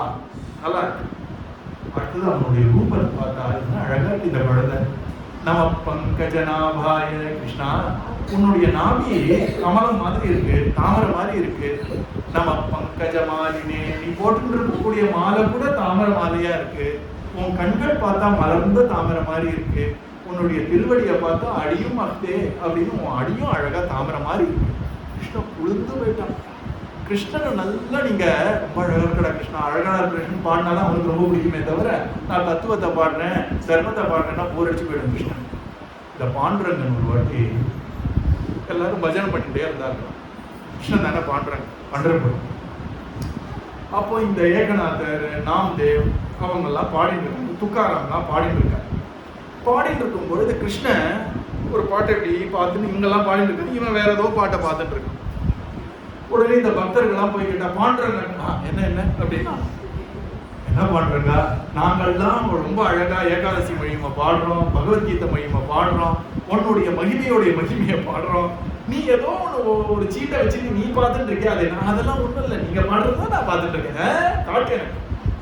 காட்டினா ஜனாபாயின்னு ஒரு பக்தர் பாடுற பாட்டை ரொம்ப பாடிட்டு இருக்கான். இன்னும் துக்காராம் சொன்னார், ஏன் எங்க பாட்டை விட அவ பாட்டு நல்லா இருக்கும், எல்லாம் நல்லா தான் இருக்கு, நீ உட்காந்து நீ ஏகாதசியில பட்டி கிடந்தா என்ன பிரயோஜனம்? எல்லாம் பாடின்னு இருக்க. ஜனாபாய் உன் மூக்கு அழகா இருக்கடா கிருஷ்ணா, உன் கண் அழகா இருக்கடா கிருஷ்ணா, நீ சிரிச்சா ஜம்முன்னு இருக்கடா கிருஷ்ணான்னு பாடுறான். அதுதான் எனக்கு பிடிச்சிருக்குன்றான். அதே மாதிரி இந்த அத்தை கிட்ட சொல்றான், இந்த மாதிரி அழகா பாடேன் அப்படின்றான். உடனே அத்தை சந்தோஷப்பட்டாள். உடனே நந்தகோபனை பத்தி சொன்னாலா, தேவகியை பத்தி சொன்னாலா, வசுதேவரை பத்தி சொன்னாலா? ஒருத்தரை விட்டாள் இல்லையா யசோதைய. ஏன்னா இங்க குந்தி தேவி நினைச்சாதான் யசோத ஸ்தானம் தனி, யசோத தனி தான். அல்லாது யாரும் யசோத கிட்ட வரவே முடியாது. என்ன ஒரு அன்பு, என்ன ஒரு தாய்மை. பகவானே ஆசைப்பட்டு 11 வருஷம் தான் ஆள வேண்டிய மதுரையை விட்டு கோகுலத்துக்கு எதுக்கு போனான்னா யசோதையுடைய ஒரு அரவணைப்புக்காக. உடனே குந்தி தேவி பார்த்தாலாம், கிருஷ்ணா உன்னை பத்தி பாடினா நீ சந்தோஷப்படுவ, அம்மாவை பத்தி பாடினா ஒன்னும் சந்தோஷப்படுவ. நான் ஒரு நாள் கோகுலத்துக்கு வந்தேனே அப்படின்னு கிருஷ்ணன் சொன்ன. அப்படியா? எனக்கு ஞாபகமே இல்லையா? எப்போ வந்த தெரியுமா? நீ 5 வயசு இருந்த அன்னைக்கு உங்க அம்மா உன்னை மிரட்டின்டா. அப்போ அச்சோ அப்ப போய் வந்துட்டா நீங்க என்ன பாத்தீங்க பாடு. கிருஷ்ணன் என்ன பண்ணா, யசோத மடியில யசோதை கொடுக்குற பாலை குடிச்சுட்டே இருந்தான். அந்த யசோதைக்கு வெண்ணெயை கடைஞ்சி அந்த வெண்ணெயில கிருஷ்ணனுக்கு நல்லா பேடா பண்ணணும்னு ஆசை. அதனால கிருஷ்ணனை மடியில போட்டு வெண்ணெயை கடைஞ்சிட்டே இருந்தான். உடனே கிருஷ்ணன் பார்த்தான், எனக்கு பால் கொடுக்கும் பொழுது 2வது காரியம் வேற அவனுக்கு. நிறுத்து அப்படின்னா கயிறை பிடிச்சா நிறுத்த மாட்டா, அம்மாவை பிடிச்சா நிறுத்த மாட்டா, நேரம் மத்த பிடிச்சா கடைய முடியாது. உடனே யசோதை பார்த்தா, என்னடா கண்ணானா, எனக்கு இதெல்லாம் வேண்டாம், நீ பால் குடி, என்னையே பார்த்துட்டு இருக்கு. உடனே யசோதை அப்படி பால் கொடுத்துட்டு இருக்கும் பொழுது, இந்த பேடா பண்றதுக்கு பால் வேணும்ல, பால் ஸ்வீட் தானே அது, பால் கோவா பண்ண உள்ள ஒரு சின்ன சட்டியில பால் கலந்து வச்சிருக்கான். எந்த மாதிரினா பத்மகந்தினின்னு ஒரு மாடு வகையம்.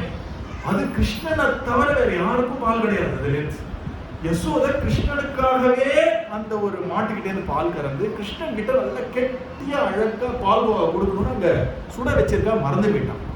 இந்த பாலும் பாகவதர் தானே. இப்ப பிருந்தாவனத்துல எல்லாரும் பாகவதர், மரம் செடி கொடி டேபிள் சேர் எல்லாம் பாகவதர். எல்லா இடத்துலையும் கிருஷ்ணனை பார்க்க தெரிஞ்சா நம்ம தான் புதுசா. அந்த பால் பாகவதர் பார்த்தது கொஞ்சம் கொஞ்சமா எட்டி பார்த்துதான். பொங்கும் போது பால் இப்படி எட்டி பார்க்கணும், இப்படி எட்டி பார்த்தது. பார்த்தா கிருஷ்ணன் வேற ஏதோ பாலை குடிக்கிறான். உடனே அழுக வந்துருக்கு பால். அழுக வந்து அழுவாங்க இல்லையா, கொஞ்சம் கொஞ்சமா சத்தம் கேட்கறதா சமையல். உடனே யசோதை பார்த்தா, அந்த பால் பாகவதர் ரொம்ப ஃபீல் பண்றாரு. அந்த பால் பாகவதர் கிருஷ்ணனுக்காகத்தான் காட்டுறதுக்காக யசோதை என்ன பண்ணா, இந்த கிருஷ்ணனை கீழே வச்சுட்டு குடுகுடுன்னு ஓடி போனாலாம். ஏன்னா அந்த ஒரு துக்கத்துல எல்லாரும் வெப்பமாயிடும், ஒரே சூடாயிடும் இல்லையா. இப்படி ஆயிடுச்சுன்னா ஒரு துக்கம் தாங்கலைன்னா சூடாயிடும். இந்த பால் துக்கத்துல சூடாகி பொங்கி நான் அக்னியில விழறேன்னு நெருப்புல போய் நான் உள்ள போறேன். உடனே யசோதை அவசர அவசரமா தன் தலைமை வச்சு கீழே வச்சு, கவலைப்படாத, ஆசுவாசம், நீ கவலைப்படாத செல்லம், நீ கிருஷ்ணன் கிட்ட தான் போகும், கிருஷ்ணனோட தொப்பையில தான் நீ போய் உட்கார அப்படின்னு இங்க சொல்லிட்டு இருக்காளா. கிருஷ்ணனுக்கு கோபம். என்ன விட்டு அங்க என்ன பேச்சு, அம்மா குழந்தை ரொம்ப பொசசிவா இல்லையா, தன்னை தவிர அம்மா வேற எங்கேயும் திரும்பக்கூடாதுன்னா கிருஷ்ணன் பார்த்தா மகா பொசசிவ். அவன் பார்த்தான், குடிச்ச மத்த எடுத்தான், பக்கத்துல ஒரு சின்ன அம்மி குழவி இருந்தான், எடுத்தான், நேர பெரிய பானையா உடைச்சான் பாருங்க. அந்த பானை சாதாரண பானை இல்ல, இந்த யசோதைக்கு அவன் மாமியார் கொடுத்த பானை. நந்தபாபாவோட அம்மா, நந்தபாபா அம்மாவுக்கு நந்தபாபா பாட்டி கொடுத்த பானை. இப்படி வந்திருக்கு அந்த பானை. அந்த பானைய யசோதை பூ வச்சு குங்குமம் வச்சு சந்தனம் எடுத்து டெய்லி கடைவானா சொல்லுவானா, மாமியார் கொடுத்தது. நந்தபாபா ரொம்ப ஃபீல் பண்ணுவாரு, இந்த பானைக்கு ஏதாவது ஆச்சு. நான் கிருஷ்ணங்க அவளையே விடல, கோவத்துல அக்கி அடிச்சான். அப்படியே உதட்டெல்லாம் பிதிக்கணும். அந்த குழந்தை கோவம் வந்தா எப்படி இருக்கும் பார்த்துக்கணும் அப்படின்னா அப்படியே அழுதான். அம்மா அடிப்பாங்கிறதுனால ஒரு ஆன்டிசிபேட்டரி பெயில் வாங்கிட்டான். என்னன்னா நல்லா அந்த மைய தேய்ச்சி கண்ணெல்லாம் செவந்ததா, கண்ணீர் வரும்ல, அழுதா கொஞ்சம் தண்டனை கம்மியாகும்னு அப்பவே பிளான் பண்ணிட்டான். சில குழந்தை அடிக்கிறதுக்கு முன்னாடியே அழ ஆரம்பிச்சிடும். அம்மாக்கே கன்ஃபியூஸ் ஆயிடும், இன்னும் நான் தொடர்ந்து என்ன அப்படின்னு அடிக்காம இருக்கிறதுக்கு அழுது அழுதான். இவ்வளோ அழுகல். இப்போ பொதுவாக உங்களுக்கு கோவம் வந்தா எனக்கு சாப்பாடு வேண்டாம் எழுந்தானே போவீங்க. கிருஷ்ணனுக்கு அப்படி கிடையாது. கோபத்தையும் கஷ்டப்பட்டு அந்த வெண்ணெயை எடுத்து தான் சின்ன பானையில வெண்ணெயை பத்திரமா போட்டு அந்த பானையை உடைச்சிட்டு குடுகுடுன்னு ஓடிக்கிட்டான். இந்த உடைச்சதுனால பார்க்கடல் மாதிரி ஆயிடுச்சு அந்த இடமே. கிருஷ்ணன் இருக்கிற இடம் பார்க்கடல் தானே. அவன் அங்கங்க காலை வச்சானா, காலை வச்சு ஓட ஓட அவன் கால் ரேகை சக் சக் சக் சக்குன்னு இந்த வீடு ஃபுல்லா கூடாரத்துல இருக்கு. எங்க ஓடி போனானா, வீட்டுக்கு பின்னாடி ஒரு ஸ்டோர் ரூம்ல உட்காந்தான். அழகா ஒரு உரல் இருந்தது, உரல் மேல கால் மேல காலை போட்டுட்டான். இப்படி தின்றான். அங்க யசோதா வந்து பார்த்தா அந்த வீடே அலம்போலம் எடுத்து. யசோதா எப்பவும் நீட்டா வச்சிருப்பா எல்லாத்தையும். இந்த கிருஷ்ணன் எல்லாத்தையும் உள்டா சீதா பண்ணி வைப்பான். யசோதை பார்த்த உடனே கோவம் தானே வரணும். யசோதைக்கு முதல்ல சிரிப்பு வந்துதான். இந்த 5 வயசு குழந்தைக்கு இருக்கிற கோபத்தை பாரு அப்படின்னு சிரிச்சா அப்புறம் நினைச்சா, இந்த கிருஷ்ணனை இப்படிலாம் சிரிச்சிருந்தேன்னா அவனும் நிறைய சேட்டை பண்ணுவான், இவனை கொஞ்சம் மிரட்டணும்னு பார்த்தேன். கிருஷ்ணன் என்ன பண்ணா, ஒரு பானை எப்படி பரம்பரையா வருதோ அந்த மாதிரி அவன் வீட்டுல ஒரு குச்சியும் பரம்பரையா வருது. அந்த குச்சி என்ன குச்சினா, நந்தகோபனுடைய அம்மா நந்தகோபனை மிரட்டுற குச்சி. அந்த நந்தகோபனுடைய அப்பாவை அவங்க அம்மா மிரட்டிருப்பாங்கல்ல, அந்த மாதிரி பரம்பரையா ஒரு குச்சி வருது. அந்த குச்சி எடுத்த உடனே என்ன பண்ணா, இந்த கிருஷ்ணனை எப்படியாவது மிரட்டணும் அப்படின்னு பார்த்தா. உன்னை கிருஷ்ணனை மிரட்டணும்னு அவ குச்சி எடுத்தாளா, உன்னை கிருஷ்ணன் பார்த்தான். இப்போ அவ மிரட்டினேன்னா நான் மிரளணும்னு பார்த்தான் கிருஷ்ணன். மிரளணும்னா என்ன பண்ணணும், முதல்ல பயப்படணும் இல்லையா. கிருஷ்ணனுக்கு பயம்னா என்னன்னே தெரியாது. ஏன் கிருஷ்ணனை வரையும் விடுங்களேன், கிருஷ்ணன் நாமத்தை சொன்னா கூட நமக்கே பயம் வர மாட்டேங்குது. கிருஷ்ணனுக்கு எங்கேயாவது பயம் வரும். அதனால அவன் என்ன பண்ணான், பயத்துக்குன்னு ஒரு தெய்வம் இருக்கான். எல்லாத்துக்கும் இருக்கு இல்லையா, வீரத்துக்கு ஒரு தெய்வம்ன்றோம், பய தேவதைன்னு ஒரு தேவதை. பொதுவாக ஒரு தெய்வத்தை எங்கேயான ஆவாகனம் பண்ணும். நல்ல இந்த ஒரு சின்ன ஒரு பானையில தண்ணியை விட்டு எல்லாரும் தெய்வத்தை அங்கதான் இழுத்து வைப்பாங்க. அதை தீர்த்தம் குடிக்கும் போது நமக்கு அந்த தெய்வம் அனுக்குறாங்க. இந்த கிருஷ்ணன் பார்த்தான், இந்த பயம் அப்படின்ற அந்த தேவதைய எங்க ஆவாகனம் பண்ணணும்னு பார்த்தான். அவன் பார்த்தான், இந்த குச்சியிலேயே உட்கார வச்சிருவோம். அதுல உட்கார வச்சுட்டோம்னா பயம்னா என்னன்னு பார்த்தா நம்மளும் பயப்படலாம், தெரியணும் இல்லையா. இப்ப சாதாரணமா நானோ நீயோ இருந்தோம்னா தேவத்தெல்லாம் வராது. யாரான ஆள் அனுப்பி பயனாம்பள்ளி அனுப்பிச்சு இதாண்டா பயம்னு காட்டும். கிருஷ்ணன் கூப்பிடுறானோ அந்த மாதிரி ஆள் அனுப்ப முடியாது இல்லையா. அதனால தெய்வமே வந்துருது, பய தெய்வமே வந்துருது. இந்த பய தெய்வம் வந்தது, யாரோ கூப்பிடுறாளே வந்து பார்த்தா கிருஷ்ணன் கூப்பிட்டானோடனே பயத்துக்கே பயம் வந்துருச்சு. உடனே அவ குச்சி இப்படிதான் பிடிச்சுட்டு இருக்கா, குச்சி பயத்துல நடுங்கிறது டிபுன்னு. அவ பார்த்தா நான் ஆடாமே குச்சி ஆடுறது, பயம் நடுங்கிட்டு இருக்காங்க. கிருஷ்ணனை பார்த்து கிருஷ்ணன் பார்த்தானா பயத்துடைய பயத்தை பார்த்து ஓஹோ இதான் பயம்னு புரிஞ்சுட்டான். உடனே கிருஷ்ணன் இப்படி நடுங்குறான், இப்படி போனா மாமா விட்டுருமான்றான், ஓடுறான்.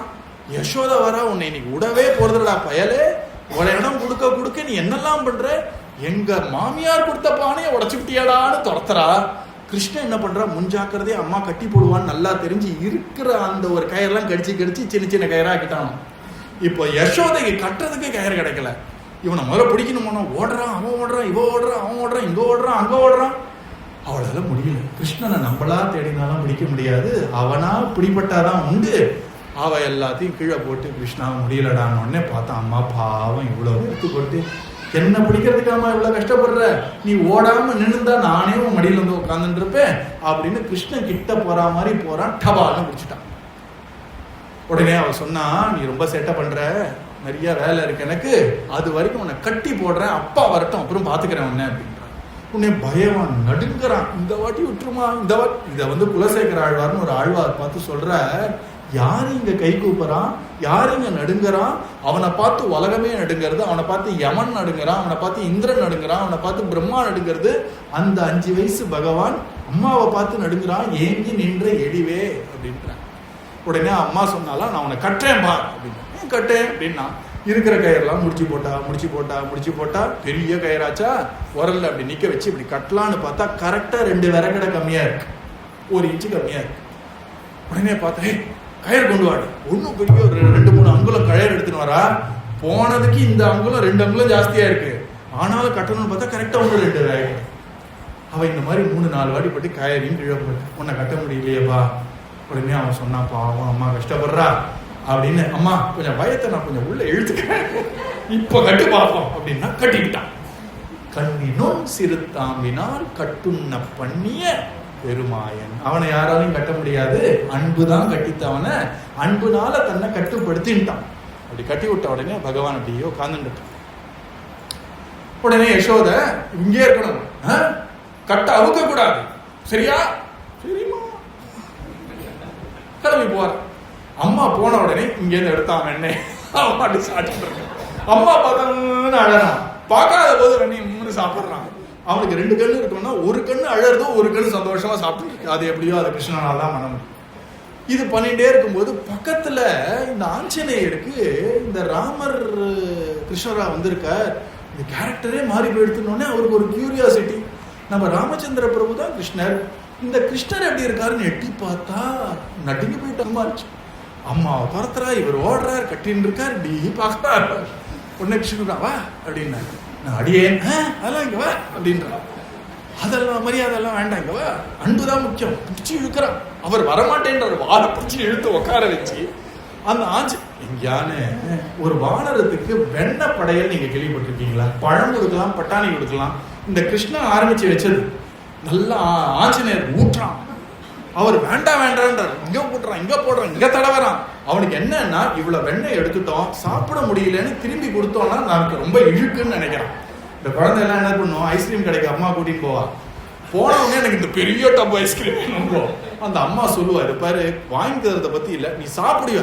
நான் சாப்பிட சரி பெரிய டப்பு கொடுத்தா 2 வாயில போட்ட உடனே ஃபுல் ஆயிடும். இப்ப இதை வச்சு என்ன பண்றதுன்னு தெரியாம அந்த ஸ்பூன்ல போட்டு கொதப்பி அந்த ஐஸ்கிரீமை ஜூஸ் ஆக்கி, ஜூஸ் மொத்தமா எங்கேயாவது கிளம்பி போறதான்னு பார்த்துன்னு அப்படியே பேபேன்னு முடிச்சுட்டு இருக்கும். எனக்கு திருப்பி கொடுத்தா அதுக்கு பிரஸ்டீஜ் ப்ராப்ளம். கிருஷ்ணன் பார்த்தா பெரிய வெண்ணெய் கலவை எடுத்துன்னு வந்துட்டோம் கலசத்தை. இப்போ திருப்பி வச்சோன்னா அம்மா பேசுவோம், ஆனா அதான் ஒண்ணு இதெல்லாம் எடுக்க வேண்டாம். அதனால இந்த வெண்ணெயை எப்பயான்னு டிஸ்போஸ் பண்ணணும்னு பார்த்தா ஆஞ்சநேயர் மாட்டினார். நல்லா போட்டு உடம்பு நிறைய தடவிட்டான் கிருஷ்ணன். தடவை அது வேண்டாம் வேண்டாங்கிறது, ஏன்னா அவருக்கு தாசிய பக்தி, இந்த மாதிரி பிரேம பக்தி எல்லாம் ஒரு கொஞ்சம் ரிசர்வ்டு. நல்லா தடவி விட்டு அது ஊட்டி விட்டு அப்புறம் கலப்பிலும்னு இப்படி எடுத்து பார்க்கறான். பார்த்தா 2 மரம் தெரியுது. இப்போ அந்த 2 மரத்துக்கு நாரதர் என்ன சொல்லியிருக்கார், இந்த நாள் அன்னைக்கு கிருஷ்ணன் கோகுலத்துக்கு போறதுக்கு முன்னாடி உனக்கு விடிவு கொடுத்துட்டு தான் போவான்னு வாக்கு கொடுத்துட்டார். கோகுலத்துல இருந்து கிருஷ்ணன் கிளம்ப போறான். இன்னைக்கு பண்ணாதான் உண்டு. கிருஷ்ணன் பார்த்தான், அம்மாவுக்கு வேற ப்ராமிஸ் பண்ணியிருக்கான், என்னன்னா கட்டை அவுக்க மாட்டேன்னு. கிருஷ்ணன் என்ன பண்ணிட்டான், உரலோட சேர்ந்து கிளம்ப ஆரம்பிச்சான். உரலையும் சேர்ந்து கிளப்பினான். அதோட கிளம்பி 2 மரத்துக்கு நடுவுல இந்த உரலை இடிச்சானோ இல்லையோ 2 மரமும் பொளந்து அதுல இருந்து 2 குபேரன்னு பைசாக்கெல்லாம் பெரியவன் நினைக்கிறீங்களே, அவனுடைய 2 பசங்க இறங்கி வருது. நலகுபரன், மணிகிரீவன். அவர்கள் நமஸ்காரம் பண்ணிட்டு அவங்க கிளம்புறான். இங்க கட்டி போட்ட நிலையிலையும் அவங்க வேலை நடந்துட்டு இருக்கு பாருங்க. அவன் பேசாம வெளில உட்காந்துட்டு இருக்காங்க. ஏன்னா கட்ட அவுக்க கூடாதுன்னு அம்மா சொல்லிட்டா கரெக்டா கேட்பாங்க. அம்மா சொன்னா மட்டும் கேட்டுட்டே. அம்மா வந்து பார்த்தா இந்த குழந்தைகள்லாம் பார்த்தது யாரோ 2 ரொம்ப பளிச்சுன்னு வெளில வந்தாங்க. அவங்க ஏதோ ஃபாரின் பாஷையில பேசிட்டு போனாங்க. கிருஷ்ணன் ஏதோ கையை காமிச்சான். என்னடா கதை ஓடுறது இது 2ம்? அவங்களுக்கு இதெல்லாம் தெரியல, 2 முறிஞ்ச மரம் தான் தெரியுது. கிருஷ்ணனை அவ அப்பா வந்து அம்மா வந்து கழட்டி விடுறான்ற இந்த லீலையை குந்தி பார்த்துருக்கான். அவ சொல்றா, கிருஷ்ணா நீ உங்க அம்மாவுக்கு ஒரு லீலை பண்ணி காமிச்சியப்பா, நீ 80 வயசு ஆனாலும் எனக்கு அந்த 5 வயசு கிருஷ்ணன் தாண்டா ஞாபகம் வருது. ஒரு நாள் அவ உடல்ல கட்டி போட்ட அப்புறம் நீ ஒரு டிராமா போட்டியே, அம்மா என்ன விட்டுருமா, பயமா இருக்குமா, இனிமே பண்ண மாட்டேமா, பிளீஸ்மா ஒரே ஒரு வாட்டி விட்டுருமா, நிச்சயமா ஏன் மேல சத்தியம். யார் யாரையோ இருக்கிறான் சத்தியத்துல. அந்த அம்மா பாக்குறா, கொஞ்ச நேரம் இருன்னு அப்போ நீ பயந்தா மாதிரி ஒரு டிராமா போட்டியேடா, அது இன்னி வரைக்கும் இந்த அத்தையால மறக்க முடியலடா. பயமே உன்னை பார்த்தா பயப்படும் பொழுது நீ பயந்தா மாதிரி ஒரு டிராமா போட்டியே, அதுதான் எனக்கு ஞாபகம் இருக்குன்னா சந்தோஷம். இப்போ எவ்வளோ அழகா பேசுறா பார்த்தீங்களா. முதல்ல எடுத்த உடனே பகவானுடைய மகிமையை நம்ம மறக்க கூடாது.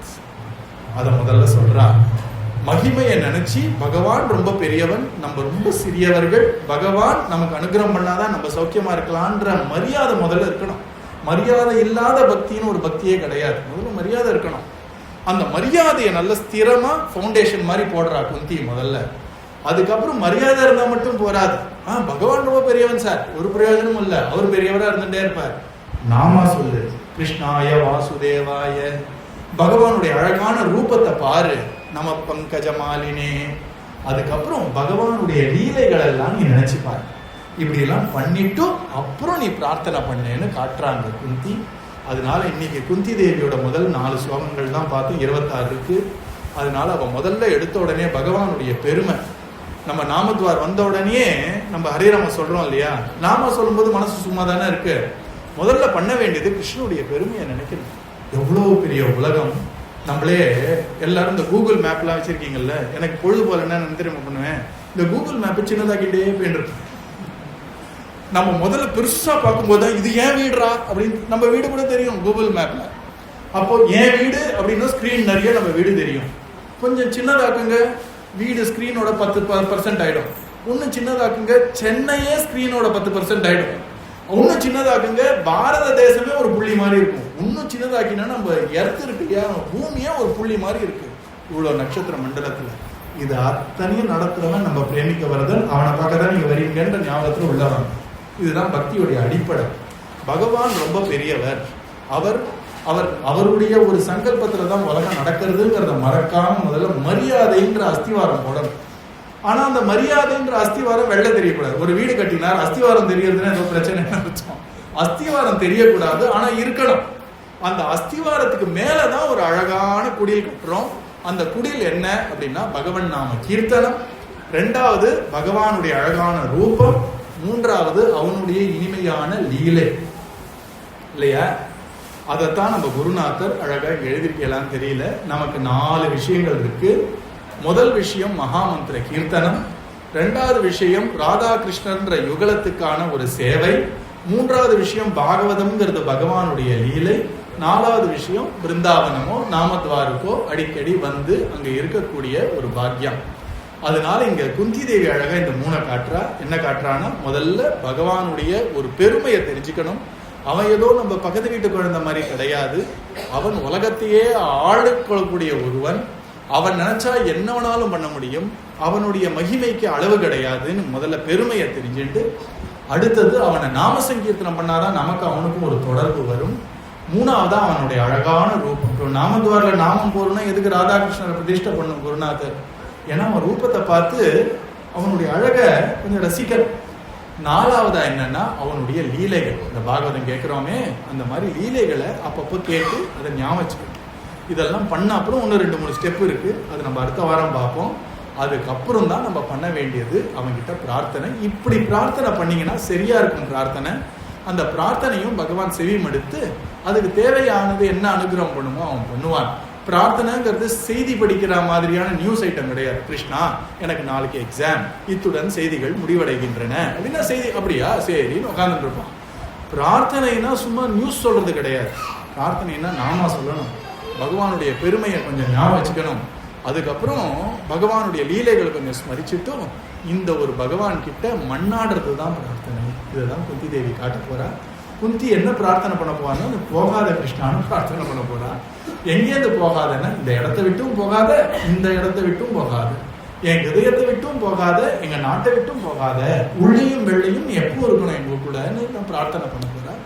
அந்த பிரார்த்தனைக்கு ஒரு ஒரு அவதாரிகை, அதுக்கான ஒரு முன்னுரை தான் அவ பண்ணக்கூடிய ஒரு 24 ஸ்லோகங்கள்.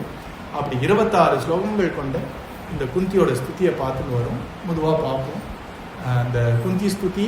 அதில் இருக்கக்கூடிய ஒவ்வொரு ஸ்லோகமுமே நம்ம குருநாதர் 10 நிமிஷம் 20 நிமிஷம் 30 நிமிஷம் சொல்றாங்க. அவ்வளோ இருக்கு விஷயம். அப்படிப்பட்ட பாகவதம் எல்லாரும் ஆசையாக வந்து கேட்கக்கூடியது நம்ம பாக்கியம், அடியனுடைய பாக்கியம். மேலும் மேலும் இந்த பாகவதம் நம்ம ஹிருதயத்தை விட்டு நீங்காமல் இருக்கணும்னு பிரார்த்தனையோட நம்ம இந்த சனிக்கிழமை சுற்றி சத்குரு மகாராஜ் கி